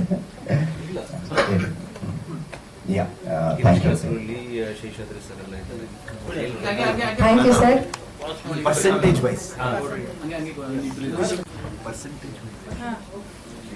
ನಮಸ್ತೆ ಎಲ್ಲರಿಗೂ. 71st ನ್ಯಾಷನಲ್ ಅವಾರ್ಡ್ ಸಿಕ್ಕಿದ್ರೆ ತುಂಬಾನೇ ಖುಷಿ ಆಗ್ತಾ ಉಂಟು, ಪ್ರೌಡ್ ಫೀಲ್ ಆಗ್ತಾ ಉಂಟು. ಫಸ್ಟ್ ಆಫ್ ಆಲ್ ನಾನು ನನ್ನ ಪೇರೆಂಟ್ಸ್ಗೆ ಥ್ಯಾಂಕ್ಸ್ ಅಂತ ಹೇಳಕ್ಕೆ ಇಷ್ಟಪಡ್ತೀನಿ. ಬಿಕಾಸ್ ಅವರ ಎಫರ್ಟ್ ಇಂದನೇ ನಾನು ಈ ಫೀಲ್ಡ್ಗೆ ಬರೋಕ್ಕೆ ಆಗಿದ್ದು. ಸೊ ನನಗೆ ಹಳ್ಳಿ ಕನ್ನಡ ತುಂಬಾನೇ ಕಷ್ಟ ಇತ್ತು, ಅಲ್ಲಿದ್ದು ಲ್ಯಾಂಗ್ವೇಜ್ ಪ್ರೊನೌನ್ಸಿಯೇಷನ್ ತುಂಬಾನೇ ಕಷ್ಟ ಆಯಿತು. ಆದರೆ ಯಶೋಧ ಆಂಟಿ ತುಂಬಾನೇ ಎಂಕರೇಜ್ ಮಾಡಿದ್ರು, you can do it, come on ಅಂತ. ಸೊ ಹಾಗೆ ಕನ್ನಡ ಎಲ್ಲ ಸ್ವಲ್ಪ ಈಸಿ ಆಯಿತು. ಮತ್ತು ಪ್ರಕಾಶ್ ಅಂಕಲ್ ನನಗೆ ಟೆನ್ಷನ್ ಆಗುವಾಗ, ಲ್ಯಾಂಗ್ವೇಜ್ ಅಲ್ಲಿ ಟೆನ್ಷನ್ ಆಗುವಾಗ ಅವ್ರು ಚಾಕ್ಲೇಟ್ ಎಲ್ಲ ತಗೊಂಬಂದು ಕೊಡ್ತಾ ಇದ್ರು. So thank you so much. ಮತ್ತು ನಾಗೇಶ್ ಸರ್ ತುಂಬಾ ನನಗೆ ಕನ್ನಡ ಕಲಿಸಿಕೊಟ್ರು, ಪ್ರೊನೌನ್ಸಿಯೇಷನ್ ಕಲಿಸಿಕೊಟ್ರು. So thank you all. And technical team ತುಂಬಾ ನನಗೆ ಕಾಪರೇಟ್ ಮಾಡಿದ್ದಾರೆ ಪೇಷನ್ಸ್ ಇಂದ. So thank you. ನನಗೆ 9 ಚಂದ ಕಾಣಿಸ್ತು. ಮುಖ್ಯವಾಗಿ ಈ ಸಿನಿಮಾಕ್ಕೆ ಬರಕ್ ಕಾರಣ ಟಿ.ವಿ. ಸ್ವಾಮಿ, ಆಮೇಲೆ ನಮ್ಮ ಡೈರೆಕ್ಟ್ರು, ಆಮೇಲೆ ಪ್ರಕಾಶ್ ಅವರು, ನಾಗೇಶ್ ಅವರು, ಇವರೆಲ್ಲ ತುಂಬಾ ಕೋಆಪರೇಟ್ ಮಾಡಿದ್ರು, ಒಳ್ಳೆ ಪಾತ್ರ ಕೊಟ್ರು. ಆಮೇಲೆ ಇನ್ನೊಂದು ಖುಷಿ ವಿಚಾರ ಏನಂದ್ರೆ, 3 ಜನ ನಮ್ಮ ಲೇಡಿ ಡೈರೆಕ್ಟರ್ಗಳು, ಪ್ರೇಮಾ ಕಾರಂತ್, ಇನ್ನೊಬ್ರು ಕವಿತಾ ಲಂಕೇಶ್, ಯಶೋಧ ಮೇಡಮ್, ಇವ್ರು 3 ಜನರ ಪಿಕ್ಚರ್ ಅಲ್ಲೂ ನಾನು ಕೆಲಸ ಮಾಡಿದ್ದೇನೆ. 3 ಆಮೇಲೆ ಇಲ್ಲಿ ಈ ಚಿತ್ರಕ್ಕೆ ಈ ರಾಷ್ಟ್ರ ಪ್ರಶಸ್ತಿ ಬಂತು ಹೇಗಂತ ಯೋಚನೆ ಮಾಡಿದ್ರೆ, ಇದು ನಿರ್ದೇಶಕರ ಕೈಚಾಳಕ, ಆಮೇಲೆ ಮುಖ್ಯವಾಗಿ ಕಂಟೆಂಟ್. ನಾಗೇಶ್ ಅವ್ರು ತಂದಿರೋ ಕಂಟೆಂಟ್ ಅಂದ್ರೆ, ನಾವು ಒಬ್ಬ ಶಿಲ್ಪಿ ಆರಿಸ್ಕೊಳ್ಳುವಂತ ಕಲ್ಲು ಮೇಲೆ ಹೋಗುತ್ತೆ. ಆ ಕಲ್ಲನ್ನ ಅವನು ಹೇಗೆ ಕೊರಿತಾನೆ, ಹೇಗೆ ಅದನ್ನ ಚಿತ್ರ ಬಿಡಿಸ್ತಾನೆ, ಅದ್ರ ಮುಖ್ಯ ಆಗೋದ ಕಲ್ಲು. ಆ ಕಲ್ಲಲ್ಲಿ ಒಂದು ಸಣ್ಣ ಸೆಲೆ ಇದ್ರೆ ಆ ಶಿಲೆ, ಆ ಮೂರ್ತಿ ಸರಿಯಾಗಿ ಬರಲ್ಲ ಅಂತ ಒಂದು ಗಟ್ಟಿಯಾದ ಕಲ್ಲನ್ನ ನಾಗೇಶ್ ಅವರು ಕೊಟ್ರು. ಅದನ್ನ ಅಷ್ಟೇ ಸುಂದರವಾಗಿ ನಮ್ಮ ಯಶೋಧ ಮೇಡಮ್ ಅವ್ರು ಕೆತ್ತದು. ಅವ್ರ ಜೊತೆಗೆ ಪಿ.ವಿ.ಆರ್. ಸ್ವಾಮಿ ಇದ್ರು, ಇವರೆಲ್ಲ ಸೇರ್ಕೊಂಡು ತುಂಬಾ ಚೆನ್ನಾಗಿ ಕೆತ್ತದು. ಅದಿವತ್ತು ರಾಷ್ಟ್ರ ಮಟ್ಟದಲ್ಲಿ ಸೌಂಡ್ ಮಾಡ್ತು. ಸಂತೋಷ. ಮತ್ತೊಮ್ಮೆ ಎಲ್ರಿಗೂ ಧನ್ಯವಾದಗಳು. ನಮಸ್ಕಾರ. ಎಲ್ಲಾ ತರ ಫೆಸಿಲಿಟೀಸು ಇತ್ತು, ಯಾವ್ದಕ್ಕೂ ಕೊರತೆ ಇರಲಿಲ್ಲ. ಆಮೇಲೆ ಮೂವಿಲಿ ಸ್ಯಾಡ್ ಎಂಡಿಂಗ್ ಅಂತ ಹೇಳ್ದಂಗಿತ್ತು. ಸೊ ಸ್ಯಾಡ್ ಎಂಡಿಂಗ್ ಆದ್ರೂ ಕೂಡ ಮೂವಿ ಟೀಮ್ ಅವ್ರಿಗೆಲ್ಲ ಒಂದು ಒಳ್ಳೆ ಬಿಗಿನಿಂಗ್ ಸಿಕ್ಕಿದೆ. ಸೊ ಅದಕ್ಕೆ ಖುಷಿ ಪಡ್ತಿದ್ದೀನಿ. And this is just a beginning. ಎಲ್ಲರಿಗೂ ಮುಂದೆ ಒಳ್ಳೆ ಫ್ಯೂಚರ್ ಇದೆ. ಅಂಡ್ ಈ ಇಡೀ ಟೀಮ್ ಅವರು ತುಂಬಾ ಎತ್ತರಕ್ಕೆ ಬೆಳಿತಾರೆ ಅಂತ ಅನ್ಕೊಂಡಿದೀನಿ. Thank you. Thank you Guru ಅವರೇ, ಒಳ್ಳೇದಾಗ್ಲಿ. Madam sorry Vineeta madam. ಹಾ ಹೌದು, ಪ್ರಾರಂಭದಿಂದ ಅದೇನೋ ಎಲ್ಲರಿಗೂ ವಿನೀತಾ ರಾಜೇಶ್ ಅಂತಾನೆ ಪರಿಚಯ ಆಗಿದೆ. ನನ್ನ ಹೆಸರು ವನಿತಾ ರಾಜೇಶ್. ನಾನು ಮೂಲತಃ ರಂಗಭೂಮಿ ಕಲಾವಿದೆ. ಸುಮಾರು 27 ಸಿನಿಮಾಗಳಲ್ಲಿ ನಾನು ನಟಿಸಿದ್ದೀನಿ. ಅದರಲ್ಲಿ 15ರಿಂದ 16 ಸಿನಿಮಾ ಎಲ್ಲ ಪ್ರಯೋಗಾತ್ಮಕ ಸಿನಿಮಾ, ಕಲಾತ್ಮಕ ಸಿನಿಮಾಗಳಲ್ಲಿ ನಾನು ಅಭಿನಯಿಸಿರೋದು. ಎಲ್ಲ ಸಿನಿಮಾ ಫೆಸ್ಟಿವಲ್ ಹೋದಾಗ ರಾಷ್ಟ್ರೀಯ ಸಿನಿಮಾ ಚಲನಚಿತ್ರೋತ್ಸವದಲ್ಲಿ ನಮ್ಮ ಸಿನಿಮಾಗೆ ಪ್ರಶಸ್ತಿ ಬಂತು, ಅಂತಾರಾಷ್ಟ್ರೀಯ ಪ್ರಶಸ್ತಿ ಸಿಕ್ತು ಎಲ್ಲ ಹೇಳೋರು. ಆದ್ರೆ ಕಂದಿಲಿಗೆ ರಾಷ್ಟ್ರ ಪ್ರಶಸ್ತಿ ಬಂತು ಅಂದಾಗ ನನ್ನ ಮನೆಯ ವಾತಾವರಣ ಸದ್ಯಕ್ಕೆ ಖುಷಿ ಪಡೋ ಹಂತದಲ್ಲಿ ಇರ್ಲಿಲ್ಲ. ಆದ್ರೆ ನನ್ಗೆ ಖುಷಿ ಆಗ್ತಾ ಇದೆ, ಆದ್ರೆ ಅದನ್ನ ಹೇಳ್ಕೊಳಕ್ ಆಗ್ತಾ ಇಲ್ಲ ನನ್ಗೆ. ಈ ಸಿನಿಮಾಕ್ಕೆ ರಾಷ್ಟ್ರ ಪ್ರಶಸ್ತಿ ಬಂದಿದೆ, ಹೆಂಗ್ ಹೇಳೋದು? ಮನೆಯಲ್ಲಿ ಮಾವನವರ ಆರೋಗ್ಯ ಸರಿ ಇಲ್ಲ, ಏನಪ್ಪ ಹೆಂಗಪ್ಪ ಅನ್ನಬೇಕು. ಈಗ್ಲೂ ಕೂಡ ನಮ್ಮ ಮಾವ ಆಸ್ಪತ್ರೆಯಲ್ಲಿ ಇದ್ದಾರೆ. ಯಾವ ಕ್ಷಣಕ್ಕೆ ಏನಾಗುತ್ತೆ ಅನ್ನೋ ಗೊತ್ತಿಲ್ಲ. ಆದ್ರೂ ಎಲ್ಲರ ಖುಷಿ ಜೊತೆಲಿ ನಾನು ಇರ್ಬೇಕು ಅನ್ನೋ ಕಾರಣಕ್ಕೆ ಬಂದಿದ್ದೀನಿ. ಬಹಳಷ್ಟು ಇಲ್ಲಿ ತನಕ ಮಾಡಿರೋ ಸಿನಿಮಾಗಳು ಎಲ್ಲವೂ ನಾನು ಆಯ್ಕೆ ಮಾಡ್ಕೊಂಡಿದ್ದೋ ಅಥವಾ ನನ್ನನ್ನ ಆಯ್ಕೆ ಮಾಡ್ಕೊಂಡಿದ್ದಂತಹ ಅನ್ನದಾತರು ಸ್ವಾಮಿ ಸರ್ ಅಂತವ್ರು ಇರ್ಬಹುದು, ನಾಗೇಶ್ ಸರ್, ಮೂಲ ಹಿರಿಯೂರು ರಾಘವೇಂದ್ರ ಅವ್ರನ್ನ ನಾನು ತುಂಬಾ ನೆನ್ಪು ಮಾಡ್ಕೋತೀನಿ. ಈ ತರ ಕಥೆಗಳಿದ್ದಾಗ ಪಾತ್ರ ಕೇಳಿದ ತಕ್ಷಣ ಇಲ್ಲ ಅಮೃತ ರಾಜೇಶ್ ಇದ್ದಾಳೆ, ವನಿತಾ ಇದ್ದಾಳೆ, ಈ ಪಾತ್ರಕ್ಕೆ ಹಾಗೆ ಸೂಟ್ ಆಗ್ಬೋದು ಅಂತ ತುಂಬಾ ನನ್ನನ್ನ ಈ ಫೀಲ್ಡ್ ಅಲ್ಲಿ ಅವಕಾಶಗಳನ್ನ ಕೊಡಿಸ್ತಾ ಬಂದಿರುವಂತವ್ರು, ನನ್ನ ಬೆನ್ನೆಲುಬಾಗಿ ನಿಂತಂತವ್ರು, ಅವ್ರನ್ನೆಲ್ಲ ನಾನು ಈ ಕ್ಷಣದಲ್ಲಿ ನೆನ್ಸ್ಕೋತೀನಿ. ರಮೇಶ್ ಬಾಬು ಅವರು ಇಲ್ಲಿ ನಮ್ಗೆ ಅನ್ನದಾತರು, ಅಂದ್ರೆ ಅನ್ನವನ್ನ ಹಿಂಗ್ ಹಿಡ್ಕೊಂಡು ಹೋದ ತಕ್ಷಣ ಅಣ್ಣ ಹಸುವು ಅಂದ ತಕ್ಷಣ ಬಾರಮ್ಮ ಅಂತ ಹೇಳಿ ಮೂರ್ತಣ್ಣ, ಇವ್ರಗಳ ಜೊತೆ ಎಲ್ಲ ನಾನು ಸುಮಾರು ಒಂದು 16-17 ವರ್ಷದಿಂದ ಕೆಲಸ ಮಾಡ್ತಾ ಇದ್ದೀನಿ. ಪ್ರಶಸ್ತಿಗಳು ಬರುವ ಸಿನಿಮಾಗಳಲ್ಲಿ ಆಕ್ಟ್ ಮಾಡಿದ್ದೀನಿ. ಆದ್ರೆ ನನಗೆ ಎಲ್ಲೂ ಒಂದು ಗುರುತು ಅನ್ನೋದು ಸಿಕ್ಕಿರ್ಲಿಲ್ಲ. ಈ ಹನುಮಿ ಅನ್ನೋ ಪಾತ್ರದಿಂದ ರಾಷ್ಟ್ರ ಮಟ್ಟದಲ್ಲಿ ನಾನು ಗುರುತಿಸ್ಕೊಂಡಿದ್ದೀನಿ ಅಂತ ಹೇಳ್ಕೊಳ್ಳೋದಕ್ಕೆ ಹೆಮ್ಮೆ ಆಗುತ್ತೆ. ಈ ಸಿನಿಮಾದ ಸ್ಕ್ರಿಪ್ಟ್ ಕೊಟ್ಟ ತಕ್ಷಣ ಬೇರೆ ಏನನ್ನು ತಲೆಯಲ್ಲಿ ಇಟ್ಕೋಬೇಡಿ, ಬರೀ ಪಾತ್ರ ಒಂದು ನೋಡ್ಕೊಳ್ಳಿ ಅಂತಂದ್ರು. ಆದ್ರೆ ಆ ಪಾತ್ರ ಓದ್ತಾ ಓದ್ತಾ ಉಮಾಶ್ರೀ ಮೇಡಮ್ ನನಗೆ ತುಂಬಾ ತಲೆಗೆ ಬರ್ತಾ ಇರೋ. ಆ ಕ್ಷಣದಲ್ಲಿ ನಾನು ಪುಟ್ಟಕ್ಕನ ಮಕ್ಕಳು ಸೀರಿಯಲ್ ನಲ್ಲಿ ಆಕ್ಟ್ ಮಾಡ್ತಾ ಇದ್ದೆ. ಎಷ್ಟೋ ಸರಿ ಅವ್ರ ಹತ್ರ ಹೇಳ್ತಾ ಇದ್ದೆ, ಮೇಡಮ್ ಈ ಪಾತ್ರ ಓದ್ತಾ ಇದ್ರೆ ನೀವೇ ತಲೆಗೆ ಬರ್ತೀರಿ, ಹಂಗ್ ಮಾಡ್ಬೇಡ ಪಾತ್ರ ನಾವು ಸುಮ್ನೆ ಹಂಗೆ ಓದು, ಯಾರ್ಯಾರನ್ನೋ ತಲೆಯಲ್ಲಿ ಇಟ್ಕೊಂಡು ಓದ್ಬೇಡ ಅಂತ ಅವರು ತುಂಬಾ ಸರಿ ನಂಗೆ ಹೇಳಿರೋರು. ಆ ಮಾತುಗಳನ್ನೆಲ್ಲ ಮನಸ್ಸಿನಲ್ಲಿ ಇಟ್ಕೊಂಡು ಸೆಟ್ಟಿಗೆ ಹೋದ್ಮೇಲೆ ಆ ಸೆಟ್ಟಿನ ವಾತಾವರಣನೇ ಬೇರೆ ಆಗೋಗಿತ್ತು. ಆಮೇಲೆ ಆ ಸಂದರ್ಭದಲ್ಲಿ ನನ್ಗೆ 5 ತಿಂಗಳು ನಾನು ಪ್ರೆಗ್ನೆಂಟ್ ಇದ್ದೆ. ಆ ಸಮಯದಲ್ಲಿ ನಂಗೆ ಹೇಳಿದಾಗ 2 ತಿಂಗಳು ಹೊಟ್ಟೆ ಕಾಣಲ್ಲ ಬಿಡು, ಹೆಂಗೋ ಮಾಡ್ಬಿಡ್ಬೋದು ಅನ್ನೋದೊಂದು ಮನಸ್ಥಿತಿ ಇತ್ತು. ಆದ್ರೆ ಮುಂದ್ ಹೋಗ್ತಾ ಹೋಗ್ತಾ ನನ್ಗೊಂದು ಭಯ ಇತ್ತು. ಏನಪ್ಪ ಅಲ್ಲಿ ಅಂದ್ರೆ ಆ ಸ್ಕ್ರಿಪ್ಟ್ ಅಲ್ಲಿ ಮೇಡಮ್ ಹೇಳ್ದಂಗೆ ಏನು ಪೇಜ್ ಬಂದ ಮೇಲೆ ನಾನು ಮುಂದೆ ಹೋಗ್ತಿದ್ದು ಅಂತ ಪ್ರತಿಯೊಂದು ಬಂದಿದ್ದು. ನಾನು ಹೆಂಗ್ ಕುತ್ಕೋಬೇಕು ಅನ್ನೋದು ಕೂಡ ಪೇಪರ್ ಅಲ್ಲಿ ಮೆನ್ಷನ್ ಆಗಿತ್ತು. ಅವಳು ಹೇಗ್ ಕುತ್ಕೊಂಡು ಮುದ್ದೆ ತಿರುಗಿಸ್ತಾ ಇರ್ತಾಳೆ, ಯಾವ ರೀತಿನಲ್ಲಿ ಲೈಟ್ ಬರುತ್ತೆ ಹೋಗುತ್ತೆ, ಇದೆಲ್ಲನೂ ಮೆನ್ಷನ್ ಆಗಿತ್ತು. ಅವಾಗ ಯೋಚನೆ ಮಾಡ್ತಾ ಇದ್ದೆ, ಕುಂತೆದ್ದೋಳ್ಬೇಕಾದ್ರೆ ಏನಾದ್ರು ಅಂದ್ರೆ ಮತ್ತೆ ಧೈರ್ಯ ತಗೊಂಡು ಏನಾಗಲ್ಲ, ನಾವು ಆರ್ಟಿಸ್ಟ್ ಆಗಿದ್ದವ್ರು ಇದನ್ನೆಲ್ಲ ಯೋಚನೆ ಮಾಡ್ಬಾರ್ದು ಅಂತ. ಅದ್ 2-3 ದಿನದಲ್ಲಿ ಇವ್ರಿಗೆ ಗೊತ್ತಾಗೋಗ್ಬಿಡ್ತು. ಅವ್ರು ಕಾನ್ಶಿಯಸ್ ಆಗೋದ್ರು. ಅಂದ್ರೆ ಪ್ರೆಗ್ನೆಂಟ್ ಅಂತ ಲೇಡಿಗೆ ಹಿಂಗ್ ಮಾಡ್ಸೋದು. ನಾನು ಅವ್ರಿಗೆ ಹೇಳಿದೆ, ಏನು ತಲೆ ಕೆಡ್ಸ್ಕೋಬೇಡಿ ಸರ್, ನಾನು ಅದನ್ನ ತಲೆಯಲ್ಲಿ ಇಟ್ಕೊಂಡಿಲ್ಲ, ನಿಮ್ಗೆ ಏನ್ ಬೇಕು ಹೇಳಿ, ನಾನು ಅದನ್ನ ಮಾಡಕ್ ತಯಾರಿದ್ದೀನಿ ಅಂತ. ಸೊ ಇವತ್ತಿನ ಈ ಖುಷಿಗೆ ನನ್ನ ತಂಡದವರು ಎಲ್ಲರೂ, ಜೊತೆಗೆ ನನ್ನ ಕುಟುಂಬ, ಇಲ್ಲಿ ಮೇಡಮ್ಗೆ ಹೇಗೆ ಪ್ರಕಾಶ್ ಸರ್ ಇದ್ದಾರೋ ಹಾಗೆ ನನ್ನ ಹಿಂದೆ ನನ್ನ ಗಂಡ ರಾಜೇಶ್ ಯಾವಾಗ್ಲೂ ಇರ್ತಾರೆ, ಜೊತೆಗೆ ನನ್ನ ಮಕ್ಕಳು. ಬಂದ ತಕ್ಷಣ ಮೇಡಮ್ ಕೇಳಿದ್ರು ನಮ್ಮ ರಾಷ್ಟ್ರ ಪ್ರಶಸ್ತಿ ತಂದು ಮಗು ಎಲ್ಲಿದೆ ಅಂತ. ಕರ್ಕೊಂಡ್ ಬಂದಿಲ್ಲ ಮೇಡಮ್ ಅಂತ. ಅವ್ನು ಕರ್ಕೊಂಡ್ ಬಂದ್ರೆ ನಾನು ಇಲ್ಲಿ ಕುತ್ಕೊಳ್ಳೋಕೆ ಬಿಡಲ್ಲ, ಆ ರೀತಿ ಮಾಡ್ತಾನೆ. ತುಂಬಾ ಖುಷಿ ಆಗ್ತಿದೆ ಈ ವಿಚಾರಗಳನ್ನೆಲ್ಲ ನಿಮ್ ಮುಂದೆ ಹಂಚ್ಕೊಂಡಿದ್ದಕ್ಕೆ. ಮತ್ತೆ ಎಲ್ಲರಿಗೂ ಧನ್ಯವಾದ ಹೇಳ್ತಾ ಇದ್ದೀನಿ. ನಮಸ್ಕಾರ. Thank you madam. ನಿಮ್ಗೂ ಕಂಗ್ರ್ಯಾಚುಲೇಷನ್ಸ್. ತುಂಬಾ ರಿಸ್ಕ್ ತಗೊಂಡು ಮಾಡಿದ್ದೀರಾ. ಈ ಸಿನಿಮಾ ಫಿನಿಶ್ ಆಗುತ್ತೆ. Ray of the hope, ray hope ಅಂತ ನಾವು ಏನು ಹಾಕೊಂಡಿದೀವಿ, ಒಂದು ಕೆರೆಯಿಂದ ಸೈಕಲ್ ಅಲ್ಲಿ ಒಂದು 4 ಬಕೆಟ್ ಅಲ್ಲಿ ನೀರು ಬಿಂದಿಗೆ ಅಂದ್ರೆ ಬಿಂದಿಗೆ ಕಟ್ಕೊಂಡು ನೀರು ಹೊತ್ಕೊಂಡು ಅಂದ್ರೆ ಸೈಕಲ್ ತಳ್ಕೊಂಡು ಮುಂದೆ ಹೋಗಿ ತೋಟ ಮಾಡಿರ್ತಾರೆ ಮಗನ ಕನ್ಸನ್ನ ಇವರು ನನ್ಸ್ ಮಾಡಕ್ಕೆ.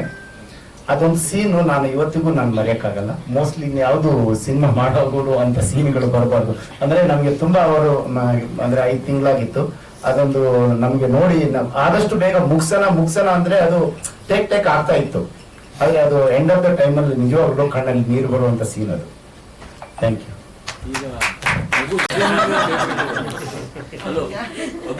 ಹೆಸರು ಇಡಬೇಕಿತ್ತು ಕಂದಿರು ಬೀಳುತ್ತೆ. ಆ ಮಗುನೇ ನ್ಯಾಷನಲ್ ಅವಾರ್ಡ್.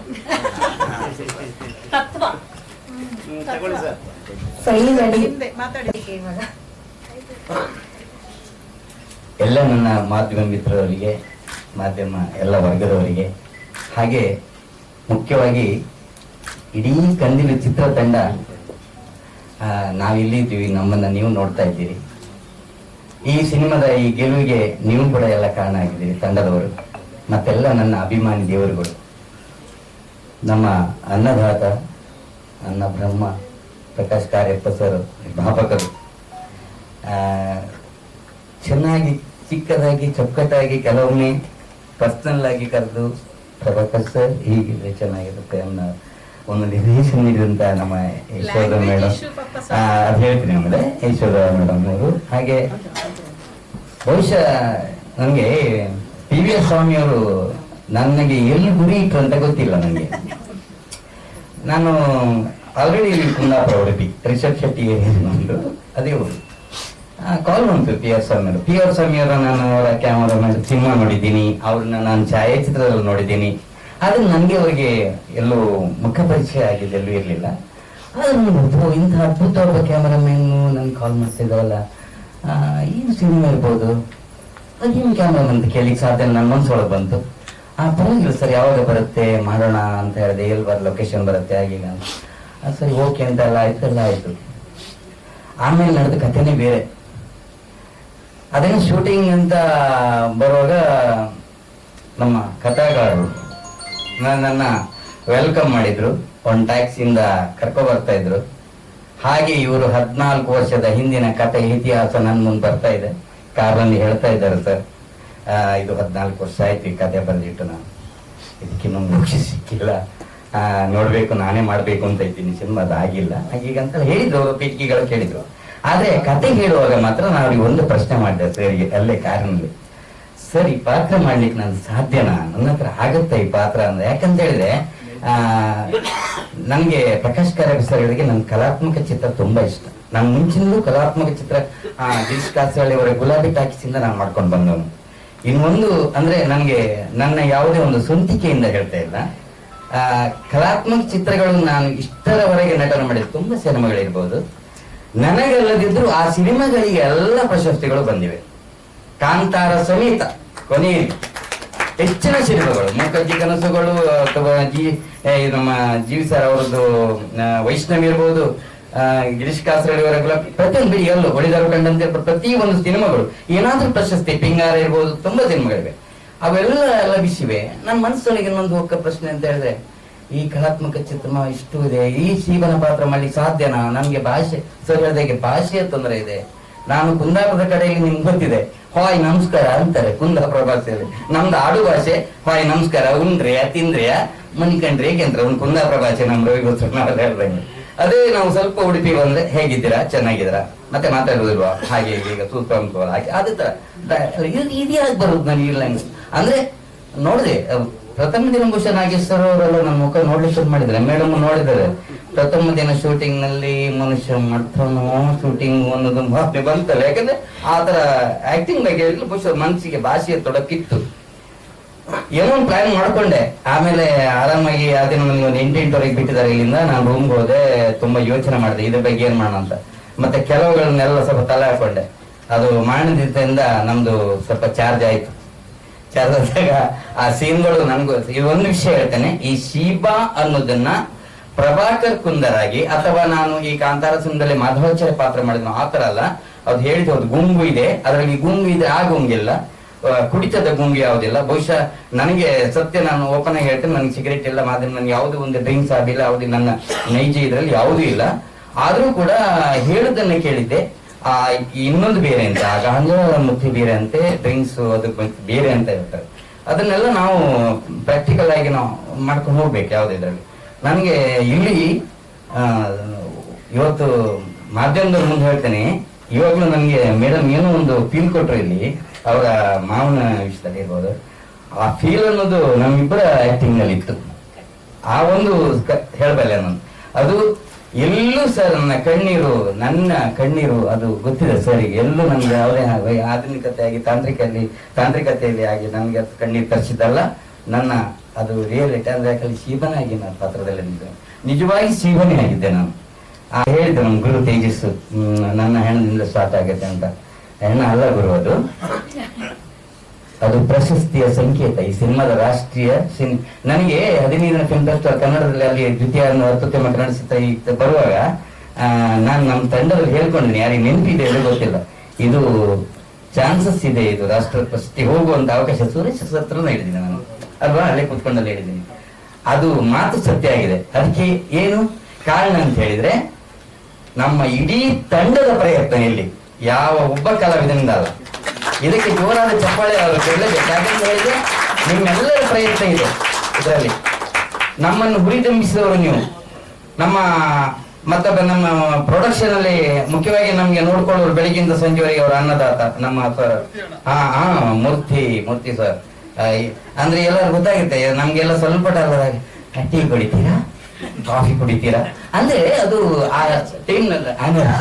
ಮತ್ತೆ ನಮ್ಮ ಪ್ರಸನ್ನ ಸರ್ ಅವರ ಬಳಗ ಅಸಿಸ್ಟೆಂಟ್ ನಿರ್ದೇಶಕರು, ತಾಂತ್ರಿಕತೆಯವರು, ಏನಂತ ಹೇಳಿ ಪ್ರತಿಯೊಬ್ರು ಈ ಸಿನಿಮಾಗೆ ಇರ್ಲಿಕ್ಕೆ ಎಲ್ರಿಗೂ ಕಾರಣ. ಇವತ್ತು ತುಂಬಾ ಖುಷಿ ಆಗ್ತಾ ಇದೆ. ಯಾಕಂತ ಹೇಳಿದ್ರೆ ನಾನು ಒಂದು ಚಿತ್ರೀಕರಣದಿದ್ದೆ, ನಿಜವಾಗಿ ಚಿತ್ರೀಕರಣ ಯಾವಾಗ ಹೇಳಿದ್ದೀನಿ ಪೀಪರ್ ಸ್ವಾಮಿಯವರಿಗೆ, ಬಹುಶಃ ನಾನು ಬರೋದು ಕಷ್ಟ ಇದೆ. ಅವ್ರು ತುಂಬಾ ಬೇಜಾರು ಮಾಡ್ಕೊಂಡು ಫೋನ್ ಕಟ್ ಮಾಡಿದ್ರು ನಂದು. ನನ್ನ ಮತ್ತೆ ಫೋನ್ ಇಲ್ಲ ಇದೆ ಸರ್, ಸಾರಿ ನೀವು ಫೋನ್ ಕಟ್ ಮಾಡಿದ್ರೆ ಮಾತಾಡ್ಲಿಲ್ಲ. ಯಾಕಂದ್ರೆ ನನ್ಗೆ ಗೊತ್ತು ಬೇಜಾರಾಯ್ತು ನಿಮ್ಗೆ ಅಂತ.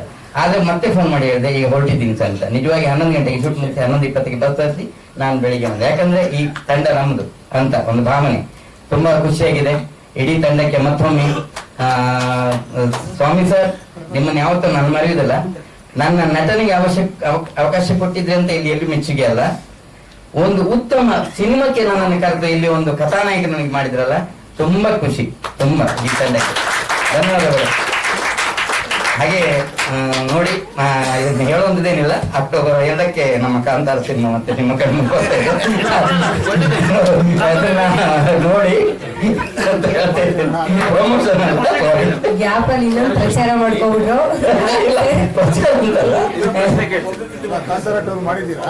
ಆ Kantara 1 sir, Kantara chapter first ಬರ್ತಾ ಇದೆ, ನೀವು ನೋಡಿದಿರಾ? ಕಾಂತಾರ 2 ವ್ಯತ್ಯಾಸ ಇರೋದ್ರಿಂದ ಅದು ಮುಂಚಿನ ನಾನು ಹೇಳಿದ್ನಲ್ಲ, ಫಸ್ಟ್ ಸ್ವಲ್ಪ ಆಗಿದ್ದು. ನೆಕ್ಸ್ಟ್ ಟೈಮ್ ನಾನು ಕರೆಕ್ಟ್ ಮಾಡ್ಕೊಂಡು ರೂಮ್ ನಲ್ಲಿ ಅದ್ರ ಬಗ್ಗೆ ಎಲ್ಲ ಮಾಡ್ಕೊಂಡು. ಬಟ್ ಸಿಂಗ್ ಸೌಂಡ್ ಪರಿಚಯ ಇತ್ತು ಸರ್ ನನಗೆ. ಉಳಿದವರು ಕಂಡಂತ ಸ್ಟಾರ್ಟಿಂಗ್ ನಲ್ಲಿ ನಾನು ಮಾಡಿದ್ದು ರಚಿತ್ ಶೆಟ್ಟಿ ಅವ್ರ ಅಲ್ಲಿ ಬಂದಿತ್ತು. ಉಳಿದವರು ಕಂಡಂತ ಸ್ಟಾರ್ಟ್ ನನ್ನ ಅನಿಸಿಕೆ, ನಾನು ಸಿಂಗ್ ಸೌಂಡ್ ಮಾಡಿದ ಅಲ್ಲಿಂದ ಸ್ಟಾರ್ಟಿಂಗ್. ಮತ್ತೆ ಆಮೇಲೆ ಒಂದು 2-3 ಸಿನಿಮಾ ನಾನು ಮಾಡಿದ್ದೀನಿ ಸಿಂಗ್ ಸೌಂಡ್ ಅಲ್ಲಿ. ಆ ಗುಂಟಿ ಕೆಲವರು ಸಿನಿಮಾ ಇವೆ.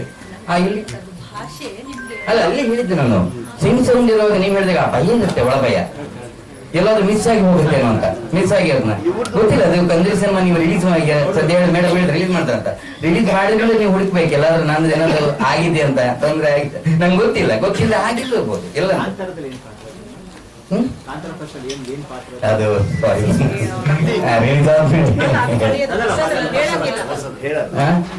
ಅದ್ ಯಾವ್ದು ಒಂದು ಹೇಳಿದ್ರೆ ಯಾವ್ದೊಂದು ಸಿನಿಮಾ ನನಗೆ ಯಾಕಂದ್ರೆ ಪ್ರಥಮ ಸಿನಿಮಾದಲ್ಲಿ ಅಯ್ಯೋ ಸರ್ ಕ್ಲೈಮ್ಯಾಕ್ಸ್ ಅಲ್ಲಿ ಇದ್ಬಿಡ್ತಾನ ನಾನು. 5 ಕೊಡ್ತಾ ಇರ್ತಾರಲ್ಲ ಸರ್, ನಿನ್ನೊಳಗೆ ಸರ್ ಅದರಲ್ಲಿ ಏನಂದ್ರೆ ಅದನ್ನೇ ಅಂತ ಹೇಳಿದ್ರು. ಆ ಫೇಸ್ ಲುಕ್ ನಮಗೆ ಬೇಕಿತ್ತು. ತುಂಬಾ ಜನ ಬಂದ್ರು. ನನಗೇನಂದ್ರೆ ಇವರು ಈ ಸಿನಿಮಾದಲ್ಲಿ ಇವರು 4 ಜಾಗದಲ್ಲಿ ಮಾತ್ರ ಇವರು ಕಿರ್ಚಿದ್ದಾರೆ, ಬಾಕಿ ಟೋಟಲಿ ಇವರು ಸೈಲೆಂಟ್. ಅಂದ್ರೆ ಸೈಲೆಂಟ್ ಅಂದ್ರೆ ಅವ್ರದ ಲುಕ್ ಡ್ರಿಂಕ್ ಮಾಡಿರಲ್ಲ, ಗಾಂಜಾ ಎಳ್ದಿರಲ್ಲ, ಬಟ್ ಆ ಲುಕ್ ಕಣ್ಣುಗಳು ಅದನ್ನ ನಾನು ಬೇಕಿತ್ತು ಮಗ ಸತ್ತೋಗಿದ್ದಾನೆ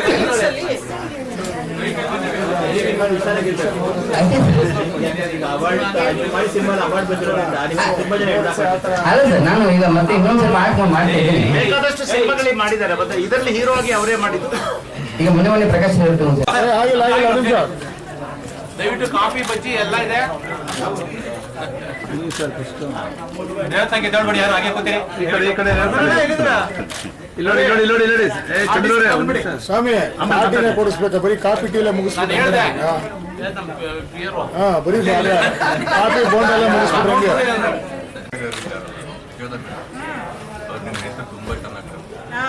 ಇವ್ರು ಕರೆಕ್ಟ್ ಸ್ವಲ್ಪ ಹುಡುಗರ ಜೊತೆ ತಗೊಳ್ಳಾಕ್ಬಿಟ್ರೆ ಸಾಕು ಸರ್. ಆಮೇಲೆ